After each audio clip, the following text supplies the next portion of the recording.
Nanda Vata Vata ki City Veni Raturala and a radio Bula Duavata, San Francisco. Me Kochi Kenda Vatamai.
Turala en singa ndende sa singa bukelulu ti koe viti si vito kongona tini kandua en babi mamana miniti ya sa si vito kana ba en babi mamana miniti en kawini singa tu city mai San Francisco ni rong kinda bagital tungana kando ni warong ti komai New Zealand Australia en be sai burbura ni sema ti komai kino nimbo kila ni sabo boleh kasarati ko ni ralewe walu sanga bulu na undolu na leo ni nonda matabu vale e na radio Bula Duavata San Francisco.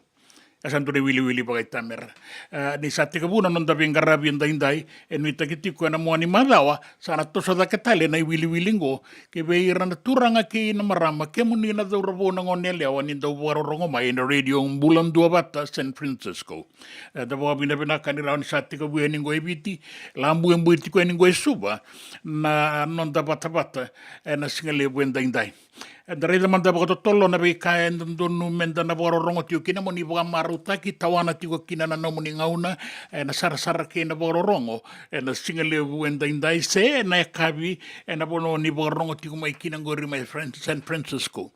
E na rongo di tiko na sere na ibu katangi moni baka maruta ki tiko kina a bole ka tiumba ni suka na taka mai sanangori e ke bia singale bu bina ka saratungango bia ndoni tiko sarabo ka singale bu tiko mbeka so sangai toka na kurniti oi kata se da wakatangi tumbek nga benta bangaratu na mateni tangi na singale bu niko edui takini da dua bata tiko mekina da maruta kana nonda ngauna ni mbula bina ka tiko na turanga ke na marama ka sema tiko mai buka bina ka na nonda buka rorongo au ni taka tiko ni na buka ngata kana nomo ni bola mata ni ngai be tartara tiko mai kina e na tawana tiko na singalebu na tini karua na kaloko ike e na ngauna mai keri e na lima na kaloko e da rongo da tiko kina na nonda ngauna ni rongo i tukutuku na i tukutuku e viti ke i burubura e na i ulutanga sarangao ya ko viti ke i burubura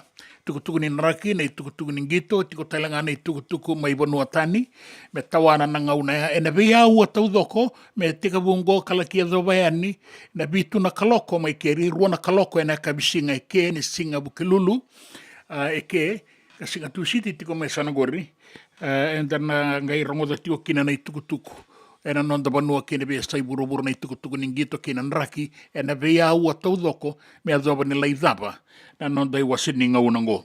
Apaka vina ka paka lewu e kemni na dua bata tiko mai sa sema rao tiko mai au sa taura rao tiko mai sona i tukutuku o sa apaka vina ka paka lewu e kemni na sema tiko mai e na singa lewu inda i totolosar kanda sabi kinta pa kioti tiko kei raiso e na noa e ra tukutuku tiko mai na i bola mata ni jingomi tiko mbau ndua sar na i bola lago tiko mai Hawaii i e vina ka paka lewu sa totoka na nonda paka sarapa na taka be wakurumbu itaki ni mona liba sa tuni kua kena be kai rawata mai be kenda menda paka maruta ki tiko kina e na sala ni kakambura kingo na radio Bula Duavata San Francisco e Kauti kenda bata mai bata kei na nonda bata o koe kanda sa tika u serutaka e na singa lebu enda au virongo na nomuni na numa au kilana nomuni na numa nomuni ba kasam baletango na nonda bata nomuni nei tou e nonda bata kede kanda rabaka maruta ki tiko kina e ana be kai soe tawana tiko e ni na nonda i wasini ngona go e na i o tini aua enda na gale buka rongo tiko kina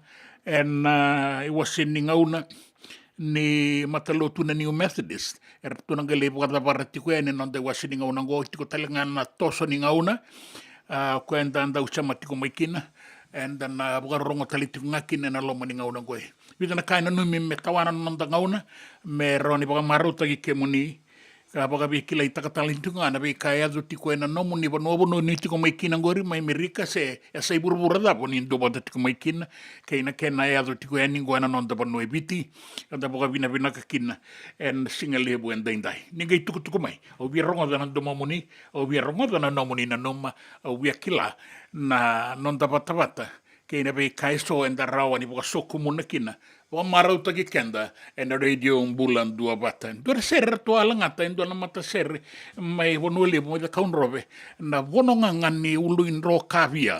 A ser makawasar sangai boka boi tiku e na ngauna go anda rongo da bitarabingo e bidana ser. Era ser boka boi i era ser makawa. Vei mata ser so me bakana do down in the lace tura betakin duango da wono ngani ulu inro kavia. Kara tuala ngata na ser ni reveni tangi na non da reveni Italia me dunru na bede me ia na punde boka singale bu na makete ta tiro ko tali mandango na reveni ninga tangi na tiko mai kina na kando ni borong tu me singale bu ne kai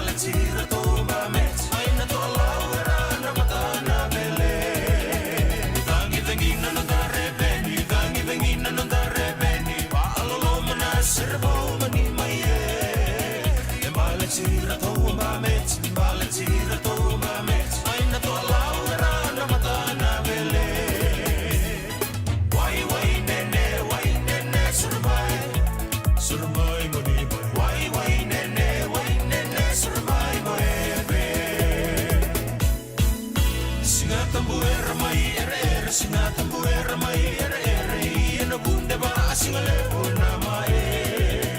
Italia ni dunu na mete, Italia ni dunu na mete, iena bunde ba singale bona mai. Singatambuera mai ere ere, singatambuera mai ere ere, iena bunde ba singale bona mai. Italia ni dunu na mete, Italia ni dunu na mete, iena bunde ba singale.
Tang buera mai kere me iena bunde boga singale buena makete. Ve Italia me dunro na bete, laiva me dunro. Tosa mandanga na bunde, tosa mandanga tarlala na lo mani makete. Na to serre wa wang malala tiko yani. E dona mata serre makawasara mo ibono lebu na bono nga ni ulin roka via. Dangi na non de reveni. E be bien raki so toka na non da bono eviti ndanga na unango. E bien raki so be bam raki batambata au rongoda mai ni de be bono eso na deba ki Australia batambatasar. Mai Canberra ndona ngonele o tiko kina Francis tukuna mai sandu ten na batambata. E rasa lai bosot rasa daga tiko mai kia bunga na bekanda mai na be bono eso na bola uni daga so ena itei so ena bono ni bonga mate manu so ena bono ni boli taki na be pale ni bula era satu kinango e bunga sarna non daleo ni bono ibiti karangole ni merlai daga Australia ngoran donia tingonan rakim batambata mai Canberra mai Melbourne mai Tasmania mai Australia ya ana gai pakatalan tikumbangaki na mai New Zealand ya na boga bina ka o ronga dani daw makatikonan raki mai sanangor o ni na tiko ni na boli kuni bura na sani bono angor mai San Francisco da boga bina ka ni chato setiko na bula to setiko na daka to setiko na buli kan ta boga bina ka ni darawata tiko na non dai tabi ka boga maru tagi tiko na singile buen dai ngona isebu ni non tanga unango andana boga ronga tiuki na so na itaki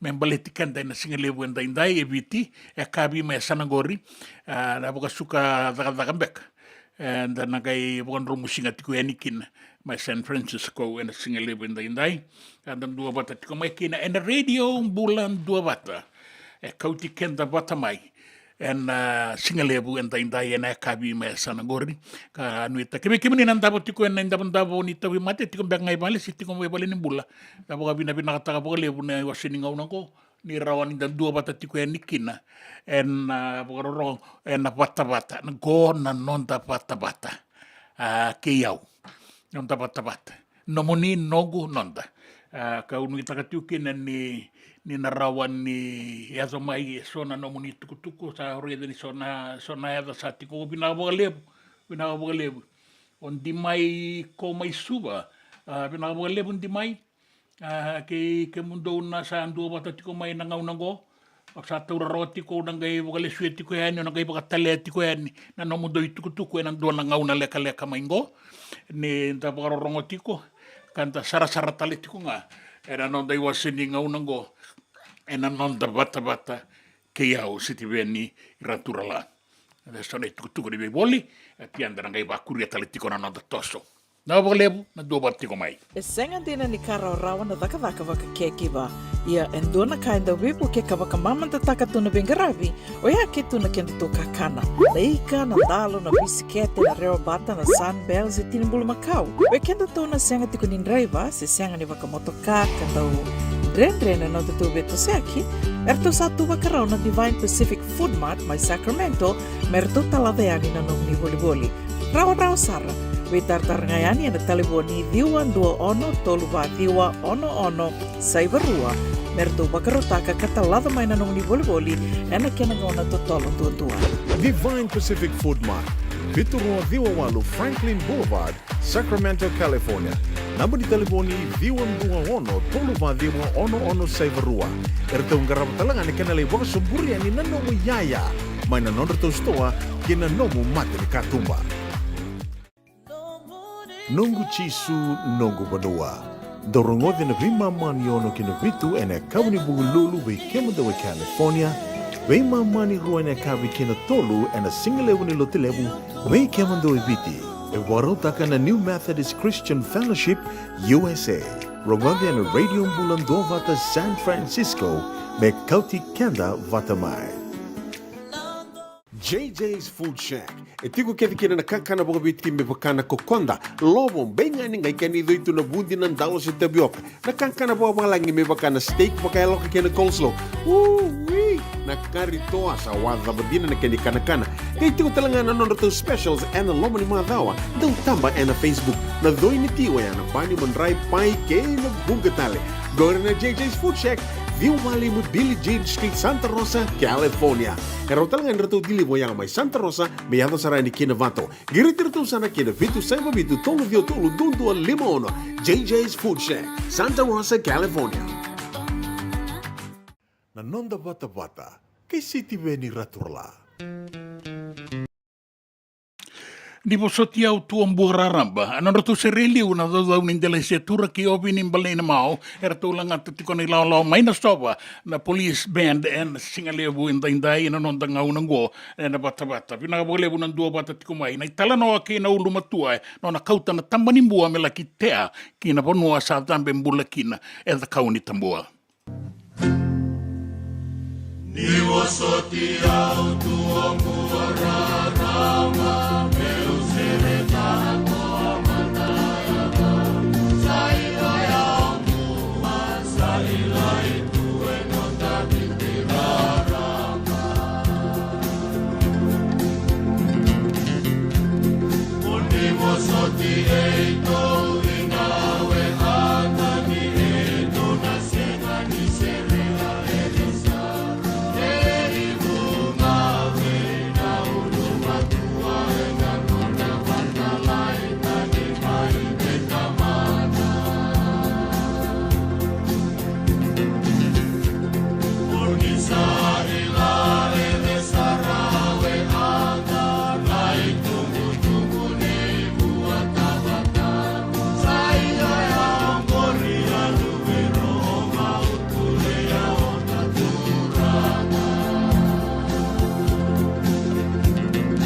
I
Me voliam back in do nungu life insurance policy? Nakakira ni tutana katil kabitu ni okostita na 2022 o sangir takasarabiri ni tauna. Kami ngaya kira maga ngaya salah ko mana check. Sangat tali ni pera, sangat sarangan ni pera paling lain. In time sarangan mai. So ang terliwara ka tala tunda wala. Kung tungko, au sarang ko dengo kamu binaksa. Iyo, o yasar nga na buna, e rau sara, sa tiko na pepa se senga, bula binaka se tobi mate, kambani duan nga kana soma mena claim na lom ni rosa nga bulu kavana ua keada na lenga, nisa e mbaki roa tina policy. Text mai kina wasa e walu van dua, tolu walu lima e na kena i tuku matai lalai, o ya na wasa e walu van dua, tolu walu lima. Doyan Robina ka naman raman na ita.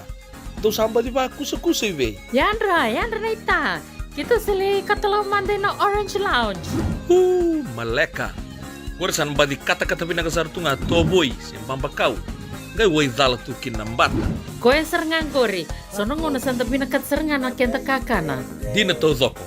Kaya kita sana berata ni baga singalebu, kita sana gali baga kabi ngaya ni kena. Na Orange Lounge, katalaw baga singalebu siya baga kabi, e baro te itu baga manggo sanggay to toka na buno ni kana.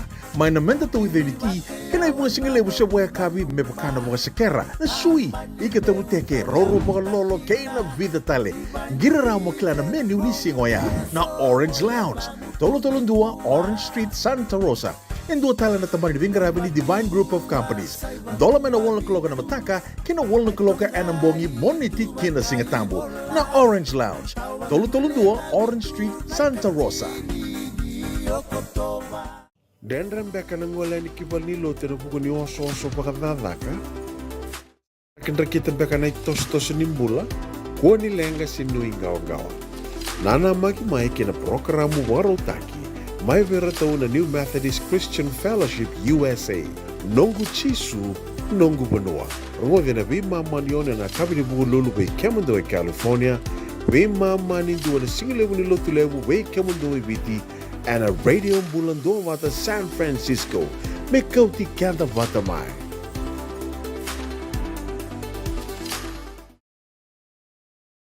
Nanonda Vata, kei siti veni rotrola. Sere ketrava, enda nangole kina loma ni tembara, na sere talitaki, karanda una numo e bunga, awabuna tu na non rabaka nanan. Kera ngol si mandangana kena sere, enda satiko saranga mai muluki, satiko saranga mai na koron, rekena sere nedes, sere la kamanda na nangundondomo ve kemoni.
Let's song we take us to 11:45.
Ia pinakabolip sir, pinakabolip. No to share mai na buda na tembara, share la kamanda ng undon mo bi kemuni. Enu takini oni marau taga tiko satu roro tiko sona tuku batiwale pinakabolip sir na pokang bulat ko mai. Pokang bulat ko yan wai nimbuka. Pinakabolip nangunuti taga tiko ko nangunuti roti pakalolo matangali. Kesaru ya wai nimbuka ndo pakalele tangama na minibus. Me ato mai na non tapat ako. O kira uti ko ko kay tali. Kira sa baunan mo me rauto kanin do ng biloti ngo. Sabi abi bola kat ko na singalebu ko. Me ando to ng biloti roti bo lo. Labi na bola na pinanu me mai peta yang bari to labi na rigi. To labi na sherry bandinga pinakabogale yan rabi na kamata. Bula binak. Pinakabogale bula sarusa. Pinakabogale bula sarusa. Nanomo ni kawai ko mai. Isang bula binaka. Inu itake to so binaka tiko na takataka. Tapi ito so yake ngau ni sala ni kay ngangaraw ni tok nga. En iwila ko yake ngau ni sala. Inu itake ni daw makatiko kina na takataka. Tapi raya kito ka po binaka. Una naman ni binaka tiko na rakini pa ito so yake ngau ni sala en ngau nango. Wasa-wasa baka talenga kina. Suba ngau na sarang nangango. Abi rungu-rungu tiko na raki. Tau wangaw na tiko na uda. Sanga so tini taong bisar. Enu itake ni nalakin daw makatakatal ng raki. Tangi to kalau deba-deba non tapi embarab ka nuita kini na labe tabagalailai na olo rau kuti ko na mataka indai men lakin daw makasarakina nan raki ena kabini kuwa sana bia bongi sarti ko mai San Francisco ano muninga una keri sana bia boto kongo ruas sanga bulu kalima na miniti me lima na kaloko ena kabi sare rengo na tikuni sukani zaka be kemuni dona sere boletino guiada langa to lei sa bulakor au sanga ni kela se rawaso tamai bei darunga zaman na itala nongo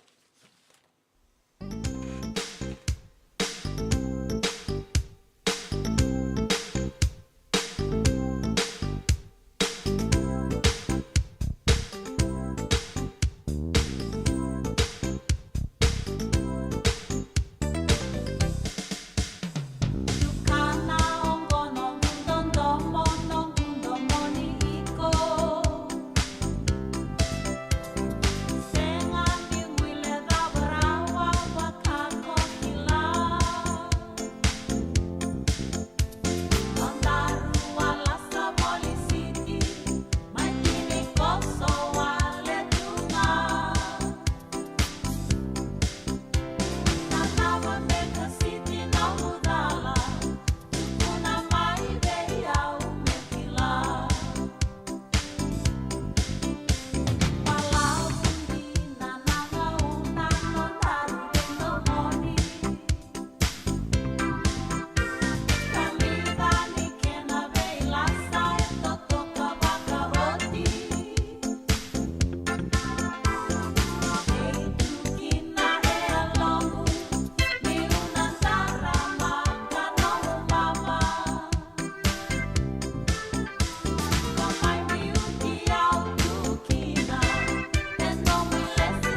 JJ's Food Shack. E tiku kevi kina na kakana boka biti me pakana kokonda. Lobon benga ni ngai kani doitu na bundi na ndalo se tabioka. Na kakana boka malangi me pakana steak pakai loka kena coleslaw. Wee! Na kari toa sa wadha badina na kani kana. Kay tiku talangana non to specials and lomani madawa. Dau tamba na Facebook. Na doi ni tiwa ya na bani manrai pai kay na bunga tale. Gore na JJ's Food Shack. Viu Valley mo Billy Jean Street, Santa Rosa, California. Karo talagang rato dili mo yang may Santa Rosa, may ato sarani kina Vato. Giritirto sana kina Vitu Saiba Vitu Tolo Dio Tolo Dundu Limono. JJ's Food Shack, Santa Rosa, California. Me voliam back and don't know life insurance policy? Nakakira ni Turtana katil kabitu ni akostita na 2022 o sangir takasarabiri ni tauna. Kami ngaya kira maga ngaya salah aku mana cek. Sangat tali ni biara, sangat sarangan ni biara paling lain. Ini time sarangan mai. So dan terli warga terli tunda warga. Kau tunggu. Kau saya lo bengo kamu binasa. Iyo, o ya sargana buna, rau sarra, sa tiko na pepa se senga. Bula binaka se tobi mate. Kambani duan nga kana soma mena claim na lom ni rosa nga bulu kavana ua keada na lenga nisa ya mbaki roa tina policy. Text mai kina wasa eva walu van dua tolu walu lima ena kena tuku matai lalai. Hoya na wasa eva walu van dua tolu walu lima. Nungu chisu nungu banua. Dorongode na vima maniono kina vitu ena kawani bugululu we kemudawe California. Wei mamani ruane kavi kina tolu and a single level lotilebu, wei kemando eviti, e warotaka na New Methodist Christian Fellowship, USA. Rogode na Radio Bula Duavata, San Francisco, me Kauti Keda, Vata mai. Nanonda Vata, kay sitiweni raturala.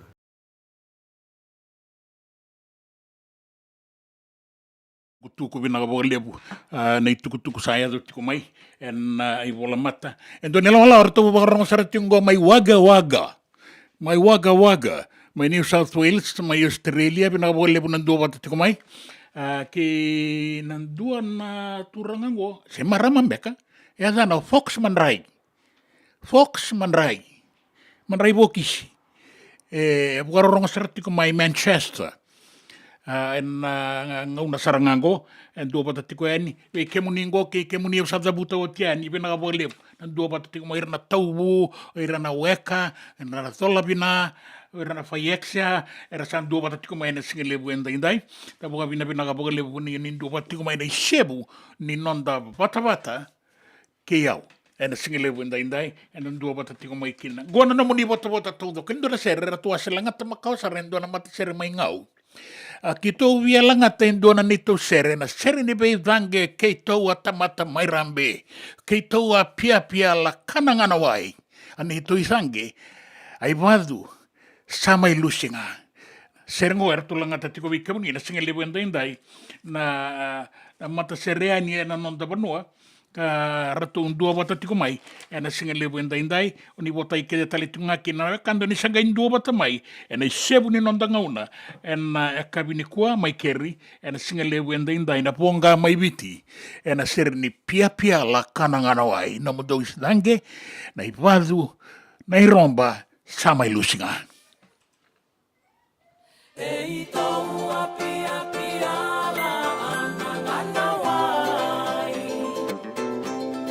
No mundo vai ter que dangue, aí vai do sol, vai lucinha. Então via langata, e tua na serenina, sereni vei dangue, e tua tamba amai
no mundo ai teke ai dange ai vadu sama lusinga Itani prosone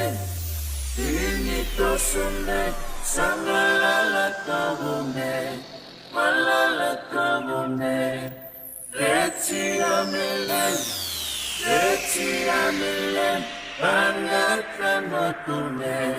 Angkat motune Kualan leangan Samale kemena dede Songombula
Isa Bula Duavata, e tukutuku e na nonda panua, e na e ulutanga ko viti kei vorvora. E poka e doriti kongo e viti, na bebo saki ni tupa pakai labo ni ambakingo, ruanondolu ruasanga bulu kaba, kin ruanondolu ruasanga bulu kalima. Le butiko na kena bebo saki, tos talenga na boka lewa, e senga nga nindua na itupa pakai labo na nonda panua, kuenta sarongo baoti, Vata kena kena nda rongo dango, menda kaya ni na rauti kenda tau doko baka tau Vata. Na tiko nga na vei tiki na so, vei boka ndilo ikina, na vekanda era na numa ni rarere wa kuai, ka sanga beka ni rarawata na i bota indondonu mervenga rabikina e nandua na embaki. Saboka reitaka tiko na nonra na numa, na numi ni rakae so ni ilabo e votai membaleta na venga rabini matani tu, na vo ni embakingo, mela kia doba ni daba na ruana undolu rua sanga bulu kaba, kina ruana undolu rua sanga bulu kalima, e rauti iranga na butu ni au. O ira tuirana i waka ngende ni nonra rao ka, na numi ni na sanga sotini veibu ke waka lebusara. Yo e ka ngani waka sama, na buku ni veitumutumburi rake ni sauni aya waka mbimbi na kakana e na nonda banua, saboka ritaka o titiko, na imbini tapioca ko andau ya 5 toka ng dola ando na imbini sa tiko sarango na tini ng dola eto so dake ngana kene isau na imbini tapioca ko tiko ngana kene lebus ngani to so batakaya ya kana tiko kina na nonda bana nanungani nda baka samataka na be kaya tiko na nonda banua o mbimbi ene be kaya baleta na ilabo ni be matabu bale kena nonda rawaka kena numai ni nabinaka menda teitei bolebu Tete boka lebu era mai na kora boka mbimbi na be makete le lebu na nonta panua na sino na story Vata kena kena i suba be era tiko na kenra ngele o era na kanda era tiko mena sano tai lebu na sano na itasiri na sano na mosi serua le ado sarra na sano na ronga na bosa era ndau mai buli taki e na be makete na korni daga me bakata ki suba ke na usuri sanga itiko ira na be makete ra toka loma na mali o ya mai langerendo na makete lebu tiko kina Vata ke ira na boli tek ngai batini ngau sala ya ke baka sa tumbu ke na sauni mbula ra ni bebu ke baka inda tei toka esa ni vale ke baka sa dabu madanga na sinikau sa te ni na tabioka se na mbele na rou ke na tumbua ya na be vakasa mai so e basika tiko mai na be bosaki na palimendi membaleta na itubu bagai labo ni ruana undolu ruasanga bulu kaba kina ruana undolu ruasanga bulu kalima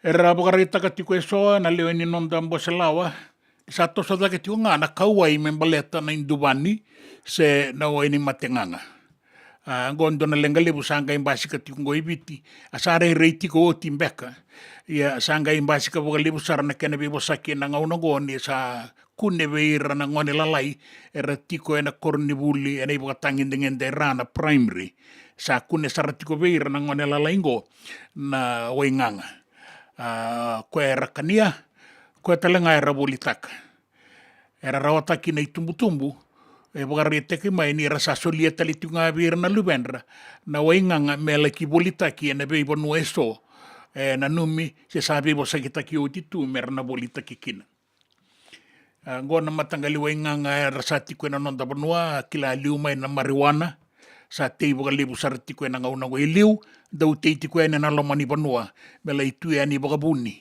na be rukuni ka kilo ke na ulu ni banua na taunda ku ni be korle lebu ni kuwa era saka ni sa tei saranga na imbili ni kor na marijuana Yoya na kena matai ka taka mai liu era sanga muri mai na kena bo na kena dui matangali na ice methamphetamine sa tu wale busara na nonta bono na ngau ngo sa bolita kitunga ya de sangata so na ngau na sa sanga ni ba ko ikenda rokina ni da rei ni sa bolita kitunga matana lebu kara sa baka tabako takatale tunga so na wainganga e lago tiko mengo na nonta bono e ron ninda kubura ka me bakana tabako e rawa talenga ninda dhula kina ka rawa ninda mama se menda de ruma tagai kena ikuriti ko ni sotale na matangali wainganga rasa banga takatale tunga ni kueso na ilumo ni torotoro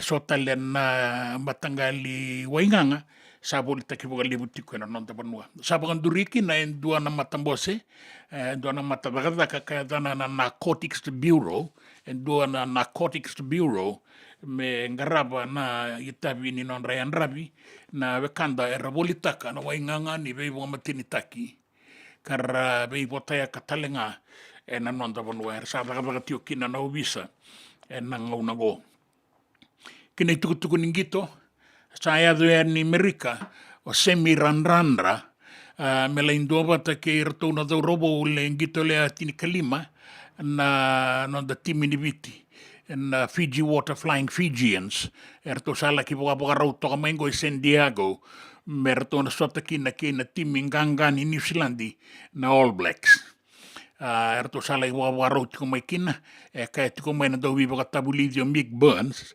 nindau makatoka na boga boga rau erto sa sarabatali tiko nga nang gito ni New Zealandia na mado sa o tiro wasota kina ke Engilandi kanganga kina nandua na point di may Dunedin may New Zealandi tini kaono New Zealandi Engilandi tini kalima na mo ni madongo ronali sota taliki na Yokalandi na Eden Park na rara ninggito ngo semberin ruka bukan dua kina na All Blacks na lama ni tulus sanga bulu baka dada na hembak sawati dan ngai laben baka na rara na baka rawengo o de kila dan ngai baka sarap dan ngai baka murieti ko ene ni tuku ni bengen rabungo ma Yokalandi o New Zealandi bata ke Engilandi tiko talenga na sota iso na non da biasa ni burabura na rakabi rau sota tiko mai South Africa na timini Islandi ke na timini Springboks ni South Africa San Rukoti na timini Islandi na mado sawati andrai da manda na madongo na vesa umbaka kina na itukutuku ka vesa unauto na madongo era sota tale tunga e sona timi o biti wara ki New Zealand tingo mai San Diego na mado katumai na gito le vitu er tu sabo ka bogaro tiu kina non ta robo na ngaunago na matai non to sota kina timi ni Uruguay na mado maingo ne karusa bulu kalima ni singa na tombu ngito tiko kino viti na liu tiko mai kino Uruguay taraba na timi ni Amerika na US Eagles erto nang kay sota kin timi na norto timi na itaw kin rara o baranise na katul no norto sota na sota baga tombu sa nang kay ngole viti ko yan na kota final na semi final kay na final na mo tiko nga ni mado maingo ya be bola katinga na ngauna ningito ya ni na final no itakitiko ni roni tango makatale viti ni katul ni ngauna na metallicola ka sarawata o tiki na irua na sota irua sawati mai Rio kei Tokyo mai Japani na kenango mai Varanise no itakini na nreta tale mai kina na ikatolu ni nona metallicola na timi ni viti rato bulan vinaka na dorobo to sa baka rautiko sa na dorobo rato sa kilay vinaka tiko na buturara ningito le habitu na nonta burubura o ese na dungu terio tamani Ioane Temba Vata ke Filimoni rato longa ni masi rato sa baka rautiko kin ngona dorobo sangai tiko na o se masi o ko na motovai ni timi ni viti leo habitu angai durunga ni na madho vida sauti Celestino Rabutomanda na ngedorobo ni na sele mai tabeuni ka ngito tiko manda na timi ni nrua endondo me asati kongo mai San Diego ya kerea me san laingito manda ngai Varanise na leo habitu sa boga rita ka otitiko itu bina kasara na dorobo ngo ka satu kina na nonda boga nui ke na masubir na dorobo ni na lai rawa boga binaka na itabi boga ngito na bono era tu sana laki bagai tabikin na timini tini kalima mai San Diego mai Amerika na mado katumai ke bakatelanga kina na timi leo habitu na sota ni burabura ni Olympics mai Varanise tukutuku na biasa i burabura lebu tuku na biasa saki na ngaunango mai Amerika na ito na Democrats erto sana numatiko eso me sa lengo mai na presidente President Joe Biden na non rato mata me sa kuni tu ya binding dingi Rato kayani ya kusura-sura na nona abagaitavi en debate na bibo saki karawa abagaidora kena presidente bagadengu Donald Trump ka sa laurai ni baka sa tawi mate ngongo na numi me rasa kaya so na nona ito na Democrats me sa dengu mandanga sa kuan ni tutale na binding-dingi na bulo November may Amerika ia raka iti ko ngai so me tunga ni na binding-dingi sa nga talindu se kuniti ko nangaw-nanggo nang baurawa takina ng dingin-dingi sa mertubo ka nui-nui kina ni ratu nan retatalen na binding-dingin ko mertu tiko nga na itutubo ka presidente na Democrats. Yarto na bubale na itutubo ka presidente yarto na no na bubale yarto ka metu na ngasen ko sa kinaturang asar baki walo sa ngabulu kandua na numatiu kina iso me sa dengo mandanga sa pinakabagalevo na itabi sang karabarao kina na mata ni tu Amerike tauro tu na itutu baka ibuki-buki ni presidente nangauna ni Barack Obama sa may tauro ti Kongo na itutu baka presidente sa po ti Kongo ibida na bula meda ba na bula November nagaida ka kina na ba dingi may Amerike membaleta na itutu baka presidente au nango bia dui rangi tiko na tomba erna numa so me sa dengu erna numa talanga so me sa to so mandanga era tuta na numa tali tiko endo na lao me sa tu na nona ibuke na endo na marama Kamala Harris me sa tu me so sumita ki Joe Biden ia se tapa enangai madala danangai rongo da tiko na kene kuri na nonda I wasini ngau na go na Vata na nonda Vata kei na nonda salani kakamuraki radio Bula Duavata Kauti Keda Vata mai nangai wakarongo itiko enikina na itukutuku so di be kai ado tiko na be sai burabura sai koe ana itukutuku na nonda Vanoa be sai burabura na itukutuku ningeto na raki na nonda Vanoa ibiti rungu tau wanga una tiko na uda miri tiko na uda na numi tiko ni nagale pina kanan raki ni isa toso tiko na daka kina bengarabi na singa ni kuala kia kabi sana gai bebi anda umakatoka mainan raki na be bono taleso na rungu tiko nga ka miri wanga una na uda be kemuni na be toso eki takali wasa na nonda bembara bilangi toka laude be buki aki na sona ngauna ka nandei koto na kena ituwa ki andai me adowa na singa ni mataka. Sa ikangori kemini na turanga kena marama na itukutuku na nonda Vanoa, mai Vanoa tani na itukutuku ningito kena itukutuku ni raki.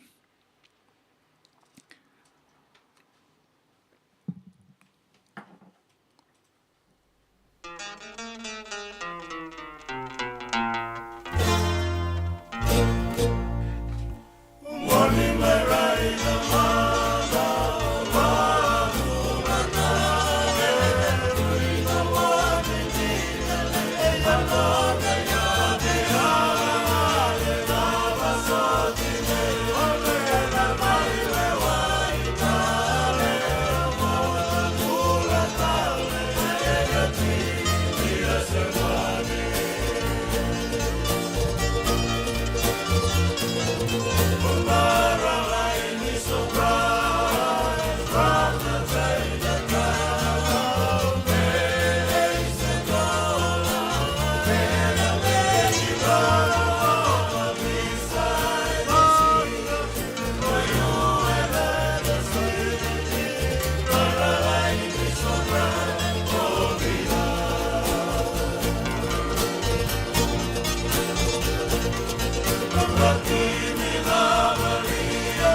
meka indo nungu life insurance policy? Laka kira ni tutana katil kabitu ni okostita na 2022 o sangir takasarabiri ni tauna. Kami ngaya kira maga ngaya salah ko mana check. Sangat tali ni impera, sangat sarangan impera paling lain. In time sarangan mai. So ang kaliwara ka tala tunda wara. Tunggu. Oh saya lo bengo kamu binasa. Iyo, o yasar ngana buna, rau sara, sa tiko na pepa se senga, bula binaka se tobi mate, kambani duan nga kana soma mena claim na lom ni rosa nga bulu kavana ua keada na lenga, nisa yang baki roa tina policy. Text mai kina wasa eva walu van dua, tolu walu lima ena kena tuku matai lalai, o ya na wasa eva walu van dua, tolu walu lima. JJ's Food Shack. E tiku kete kina na kakana boka biti me pakana kokonda. Lobon benga ni ngai kani doitu na bundi na dalo se tabioka. Na kakana boka malangi me pakana steak pakaya loka kena coleslaw. Wee! Na kari toa sa wadha badina na kani kana. Kaya tiku talanga na nono specials ena loma ni madawa. Dau tamba ena Facebook. Na doi ni tiwa ya na bani mandrai pai kena bungatale. Gore na JJ's Food Shack. Viu Valley mo Dili Jade Street, Santa Rosa, California. Karo talaga nrato dili mo yang may Santa Rosa, may yato sarani kina Vato. Giritirto sana kina Vitu Saiba Vitu Tolo Vio Tolo Dundu Limono. JJ's Food Shack, Santa Rosa, California. Doyan Robina ka naman raman na ita. Do samba di ba kusa-kusa iwe? Yandra na ita. Kita sili katalaman din na Orange Lounge. Maleka. Kuarsan ba di kata-kata pinakasartunga toboy siyang pampakaw. Ngay way dala tukin ng bata. Koe serangan kori. Sono ngono santa pinakat serangan na kenta kakana. Di na to zoko. Kaya kitusan ng berata ni baga singalebu, kitusan ng gali baga kabi ngaya ni kina. Na Orange Lounge, katalaw baga singalebu siya baga kabi, e baraw tayo ito baga manggosang gayon totokan na buno ni kana. May namenta to with niti, kanay baga singalebu siya baga kabi, may baka na baga sakera, na sui, ikatabuteke, roro baga lolo, kaya na vida tale. Giraraw mo kila na menu ni singoya, na Orange Lounge, tolo-tolong dua, Orange Street, Santa Rosa. Yung dua tala na tamang ni Grabe ni Divine Group of Companies. Dola may na wala kaloka na mataka, kina wala kaloka anambongi moniti kina singatambo na Orange Lounge. Tolo-tolong dua, Orange Street, Santa Rosa. Nungu chisu nungu banua. Dorongode na vimaman yono kina vitu ene kawni bugululu be kemadawa California. Be mamani ruwa ene kavi kina tolu ene singalewu ni lotilewu be kemadawa viti. E warotaka na New Methodist Christian Fellowship, USA. Rongode na Radio Bula Duavata, San Francisco, me Kauti, Keda, Vata mai. Nanonda Vata ki City Veni Raturala.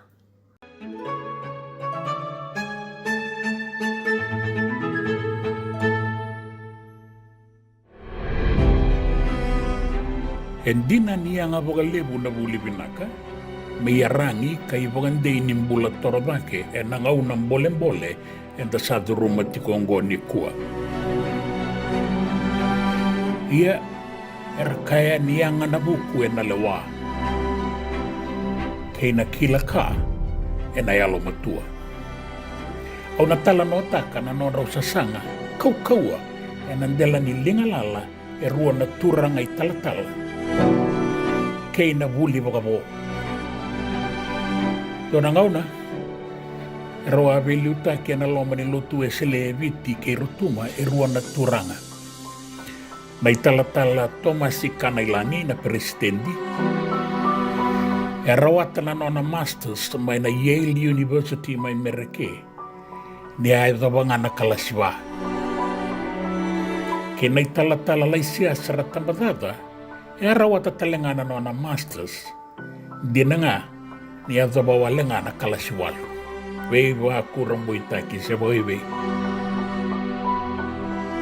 E rau kila ina turanga i talatala e ruango e na non rau vengarabi e na lotu ke ina vanua.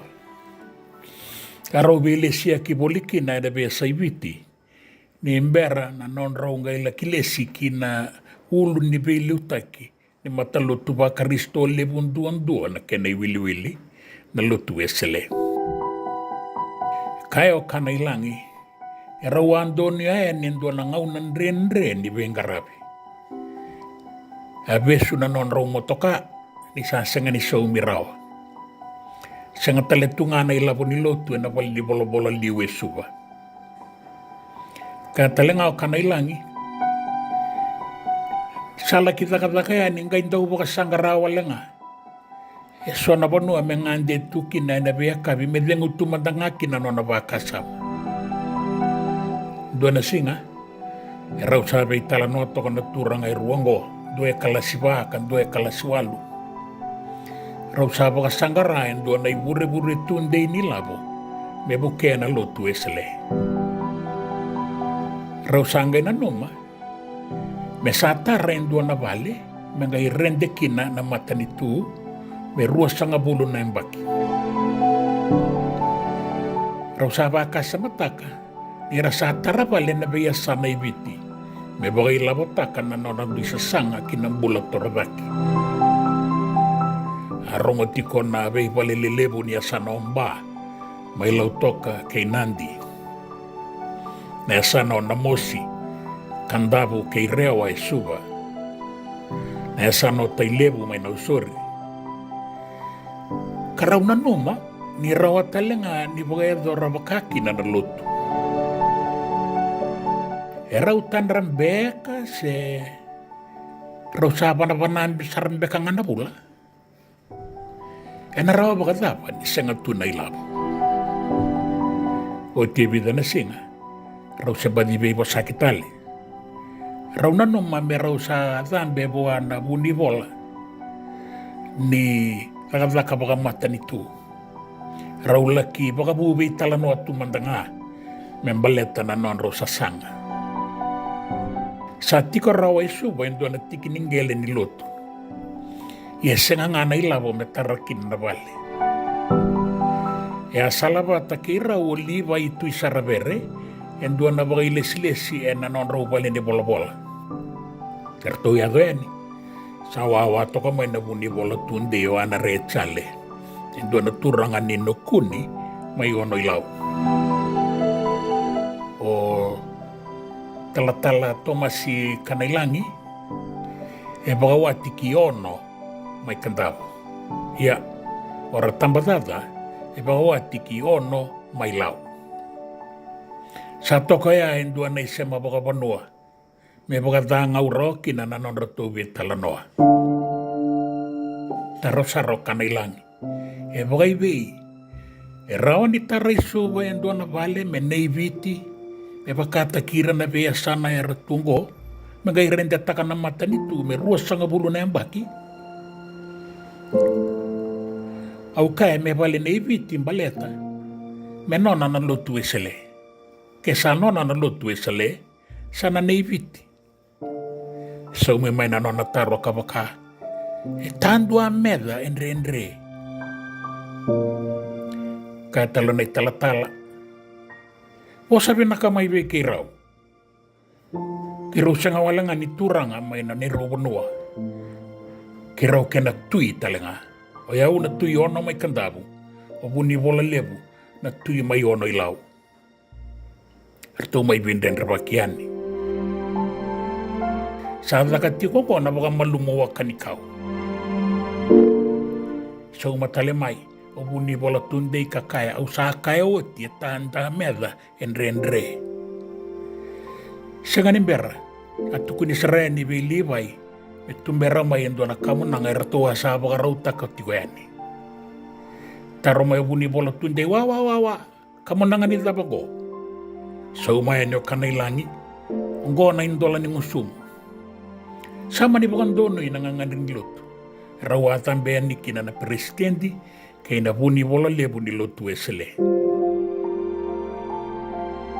O tinabi talano ya, sangay ka nabuni bola tunde ni binakati menabandono yan na Prime Minister. Rausama nila ko tali na turanga, wala yung doon na ibola, melaki solibuan ay liu ni mata nito. O titalebida na singa, saya dumay na bebandono eh. Sa duwatan ni nanon raw maraw.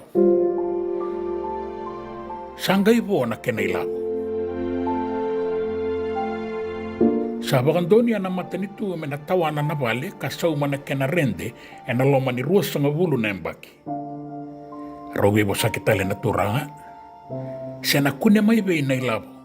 E pina kata nambange me ndua na ibwandei me vana milioni me tarakina na vale. E rau sangai kere kina lotu doko Vata mai Australia na Uniting Church. Me wakandei taka e vana milioni kangan reviti kongoma i nambange. E ratu atalai mai kina e tolu nandauni wakasala se consultants kei na lewe rua nandauni fika. Se na accountants me ratu mai vivo sakikina e sua. O te vida na malawa sa wakalisui mai na madala ni kere ni sa wakandoni mai Australia na veivuke. Me sa tarakina na vale. Na vale ko e anga i wakatoka e ada vei misioniti. Na i talatala ka teka bubukan taka na i wola tambu mai viwa. E na embaki tini kawalu wasanga vulu kawalu. Sa saumi o tina vale. Ni kilana lava. Senga sarangani bau duang bulu na sende loloa. Ya vaya ngataka kina na lotu esele. Eviti.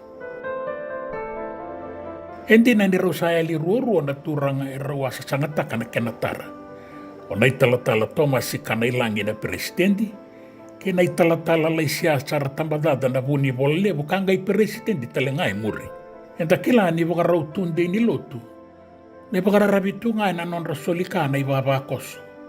Mengarabiki na ibunga na wakabalelebu bakango.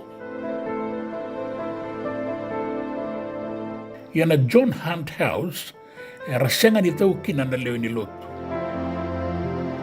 E rawa na sasanga bagai tame roya e na non rau vili uta ki rua na italatala e dua e kalasiwa kan dua e kalasiwalu. Sanduri tu entaindai na bua ni non rau sasanga me iwagan dinandina ni rawa na toso kiliu e na yalo matua ke manilala toka mandangana katu ni kamunanga. E na rawa nga. E na iteka vuni ang bakingo ya waka sumburi o tikina ng duro ni vale tambatini katoka tiki wasaranga na John Hunt House e na batini nga ni sala na Stewart Street e na ponua kando toka kineliu na Nakaora House. Na vale bo sa tarati kongo e na kenesau e vasanga bulo na milioni. Ia na vei talanoa ni kena tawani kena saumilesu e tau Vata nga. Tau Vata vinakasaranga. Kena rawa abogador nanga silebo kana ilangi kena buni bola lebo ratambadata. Na kena duing nga. Ni o koe ngai tarati ko sa saumio ki tau toko talitu na kena vei vale ni bola e sa ngai tarati ko mandangana vale. Ia enda sabukan donu ya endua nanga una bou.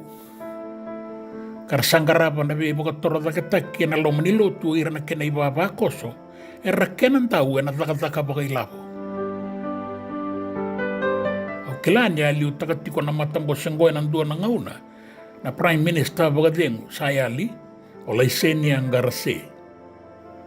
Era sa di baka tiko endainday so tali na kenan tau. Meranggaraba nga na italatala na non reitabi e ng bula bakayalo, me bakaira lumutikina, kara solia na itabi bakango, veira taleso na leo ni lotu, e rambuta vinakatu e na kenadakadaka.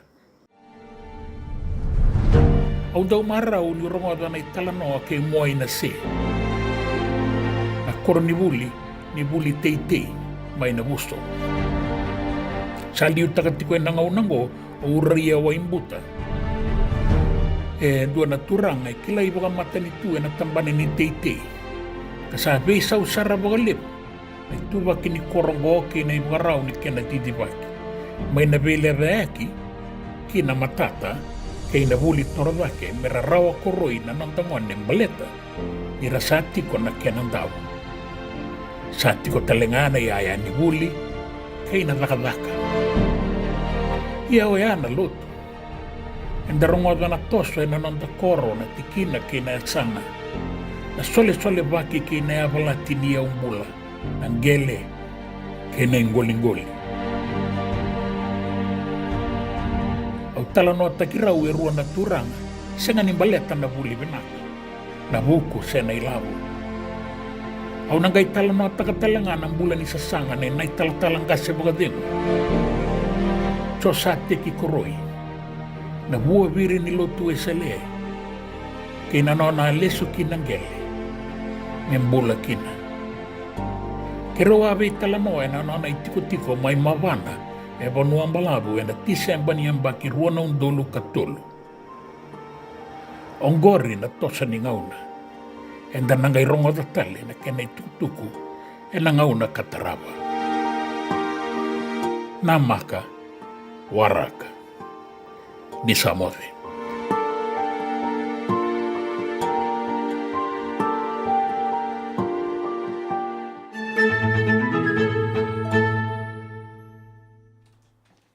Sa dosar mandana kena ibu kalanga wike na buku ni tuku leka-leka na toso ni ngauna. No na toser na matai lolongo mai na sanora.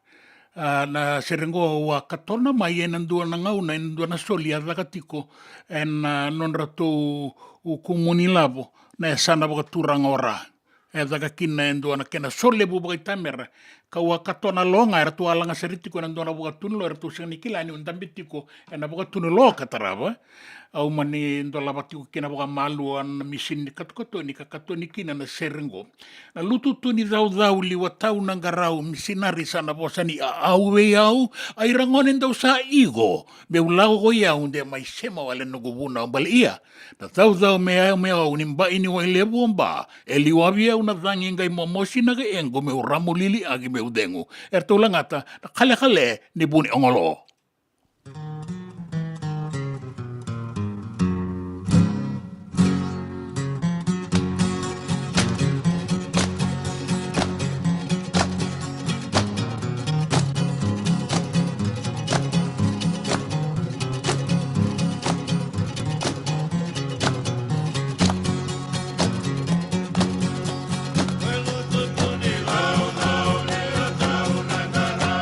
Sinari misame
na sereni makostoi mai vuna e a buli do ratu karaloa malumu batu.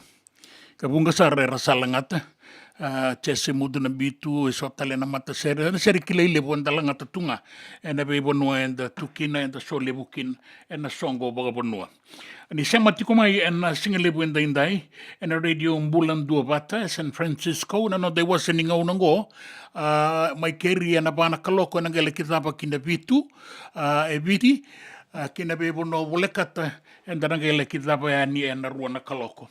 Au reida tiko ngona non rato o wanu inu vinaka tiko mai chone tawai he ka tiko mai sambalahundina na ngauna endangai virongo di talikina vinaka vole bunan dua bata tiko mai malakai da kaulen dua vinaka peni rongida na bogarongo vinaka talenga mai na vekanda ni dua bata tiko mai na be bono eso era kai tiko mai vina aule rongo vina njina mundomo aule vina balebun jina vina balebun ertura re rongo tele tinga mai na matai lawa ni matangali luke pakaliwa luke pakaliwa ndende sarnanga no matangali batake matila wanganin rola enda bono rong bula vina matila ni bula vina na bewekani ndende ndanga isota tiko ena bata-batango en singale buenda indai gesgai sebutiko ni nontanga unango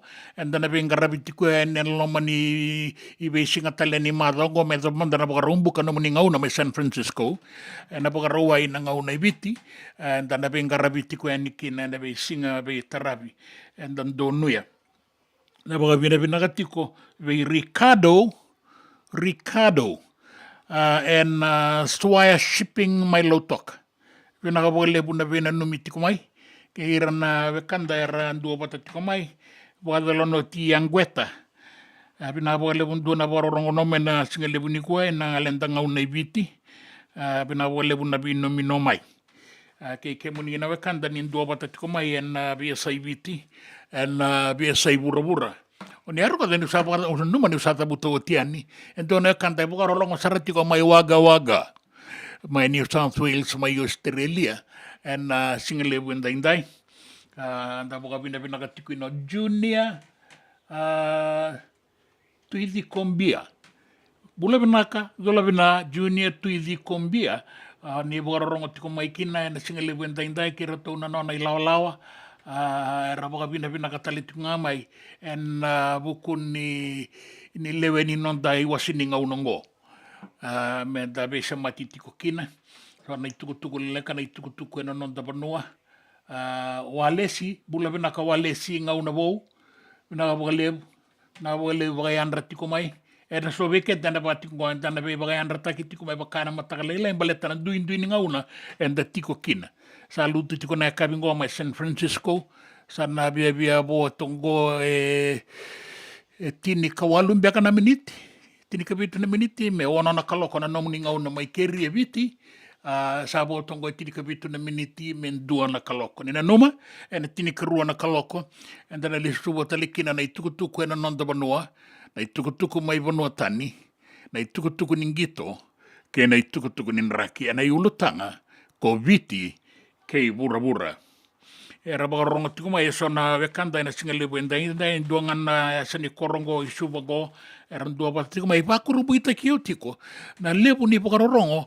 era sa tiko go eviti do sota ke reso era nanu mandeu tiko mai mirika sianga tiko ngango eviti ia ele bongale su tiko nga mai mirika nandomo bata ke na vengarabi io kwengo ko sa tiko bunikua sa tiko busaranga ni eviti kanta be semati tiko kina en nonta bata en singale wenda indai marika pinagabole marika bunimbaka goe bogarongo saratiko mai taveuni ni bula binaka na bogarongo time kina osea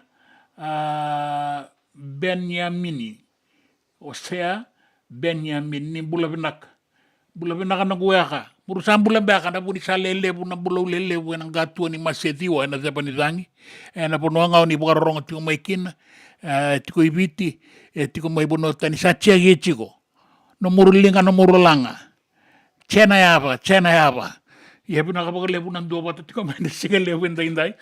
En non dai wasininga unango. Kene sebu tiko ngo. Kene sebu. Nana tau veito mani. Boka pina kapaka levu nana muni tuku lesu tiko mai. Ena bono ni sabu rongo tiko mai kina. Ke ena bono ni sema tiko mai kina. Ena non dai wasininga unango. So tale rasanga imbasi ka ngamengo se misi kaitani. Ni bula pinaka matagali. Bula pinaka. Mai Darwin. Northern Territory. Mai Australia. Kandang gue rongo saratiko mai Darwin. Ni kalonga taradaka kada bengarabi ni kuah. Pinaka lebu. O Jos. Pinaka rongo tiko mai Jos.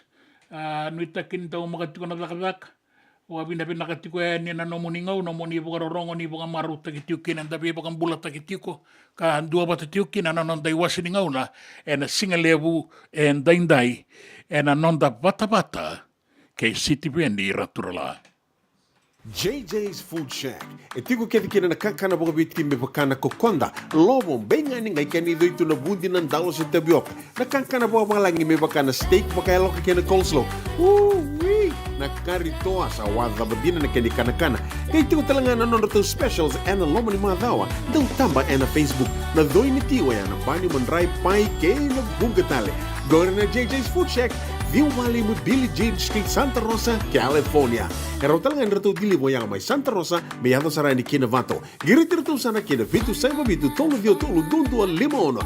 JJ's Food Shack, Santa Rosa, California. Me voliam back in donongu life insurance policy? Nakakira ni tutana katil kabitu ni akostita na 2022. O sangir taka sarabiri ni tauna. Kami ngaya kira maga ngaya salah ko mana check. Sengat tali ni biara, sengat sarangan ni biara paling lain. In time sarangan mai. So ang kali wala ka tala tunda wala. Kuwertongko. O saya lo bengo kamu binasa. Iyo, o ya sarangana buna. E rau sara. Sa tiko na pepa se senga. Bula binaka se tobi mate. Kambani dua nga kana soma mena claim na lom ni rosa nga bulu kavana ua keada na lenga nisa ya mbaki roa tina policy. Text mai kina wasa eva walu van dua tolu walu lima ena kena ituku matai lalai. Hoya na wasa eva walu van dua tolu walu lima. E senga dina ni kara rawa na daka waka kekiwa. Ia endona kainda wipu ke kawaka mamanta taka tuna bengarabi o ia ke tuna kenda tō kakana. Na ika, na dalo, na bisikete, na reo bata, na sunbells e tinimbulu makau. O kenda tō na senga tiko ni nreiva, se senga ni waka motoka, kandau dren na tutu beto seki, erto satu wakarau na Divine Pacific Food Mart mai Sacramento, merto talaveani na nong ni boli. Rawa sara. Witartar ngayani na taliboni diwa dua ono toluwa diwa ono saibarua merto bakarotaka katalada mai na nung ni boli ena kena ngona totolo tua. Divine Pacific Food Mart, Viturua Diwawalu Franklin Boulevard, Sacramento, California. Namba di taliboni diwa dua ono toluwa diwa ono saibarua. Erto ngarap talangan ni kena lewak sumburi ani nanomu yaya. Mai na nonreto stoa kena nomu mate ni katumba. Dendram beka nangola ni kibalilo tena buku ni oso pakadadaka. Sendrakin-drakitan beka na tos nimbula. Kuha ni lenga sinui gawa. Nana magi mai kina programa warotaki. Mai vera tau na New Methodist Christian Fellowship USA. Nongu chisu, nongu banua. Rungo vina bima manione na kabini buku lulu bei kemundo e California. Bima mani dua na singilewu ni lotu lewu bei kemundo e biti. And a radio Bula Duavata San Francisco. Me Kauti Keda Vata mai. Na nonda Vata, kay City Bendi raturla. Da sere taraba, da sato so tikongo ki na ua ni rongo i tukutuku, na dua na kaloko, pinakabuka lepo na nomu ni sema tiko mai.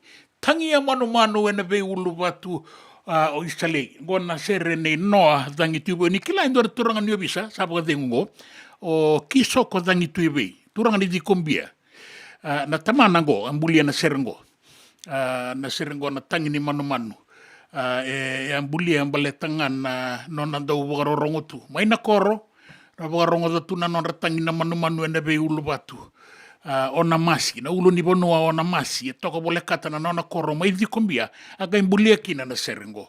Ra salanga tatale tiko ngai bunga, kata boka bina ka ni sa boka bau yina kena i boka tangi na gangana, o kaya kete sara tiko nga, na ganga ni sere, nei noa tangi tuewe, tangi a manu ena bei ulo watu ona masi i salei.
Tangia manu ena vei ulu watu o na masi isalei.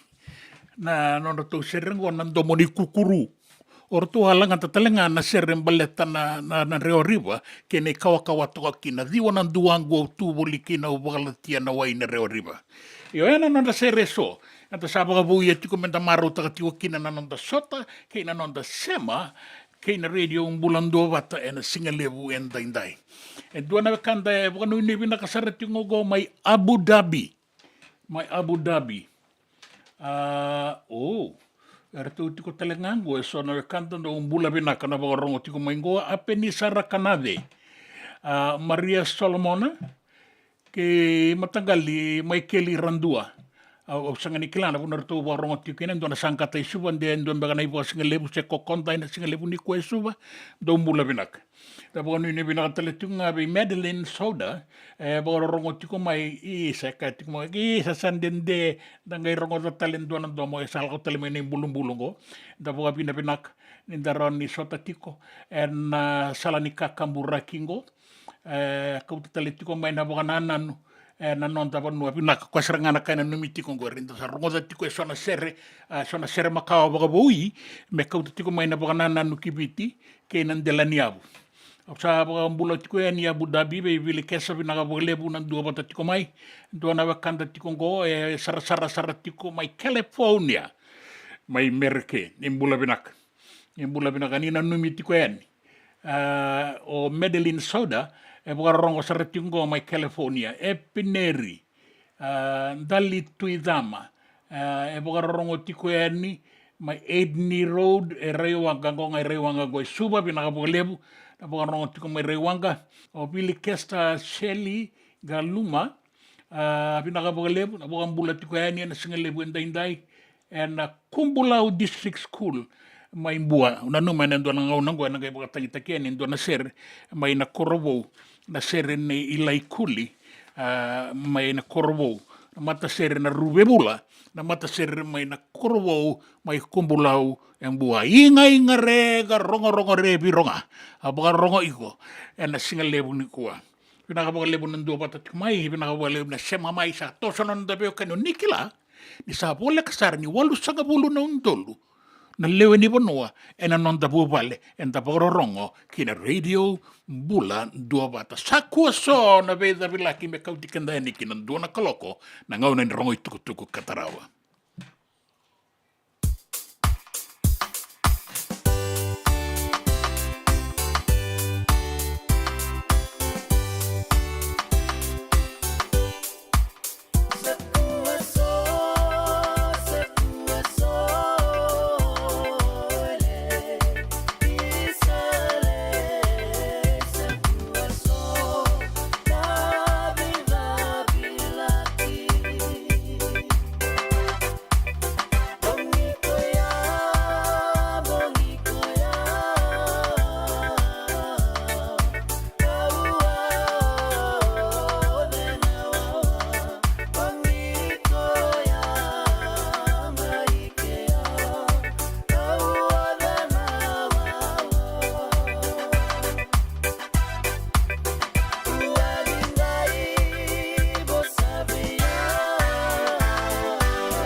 Isa Bula Vinaka, na itukutuku e na nonda vanua, e na ulutanga koviti kei vura.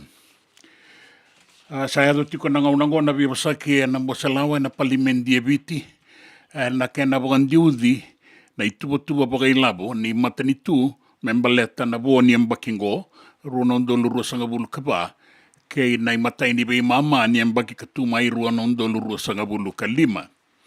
Viwasaki tagitiko na nonra dhau na bei tambana baka matanitu na bei ministry, kei na bei kairana na numa merangaraba na ilabo sa solia ni beira.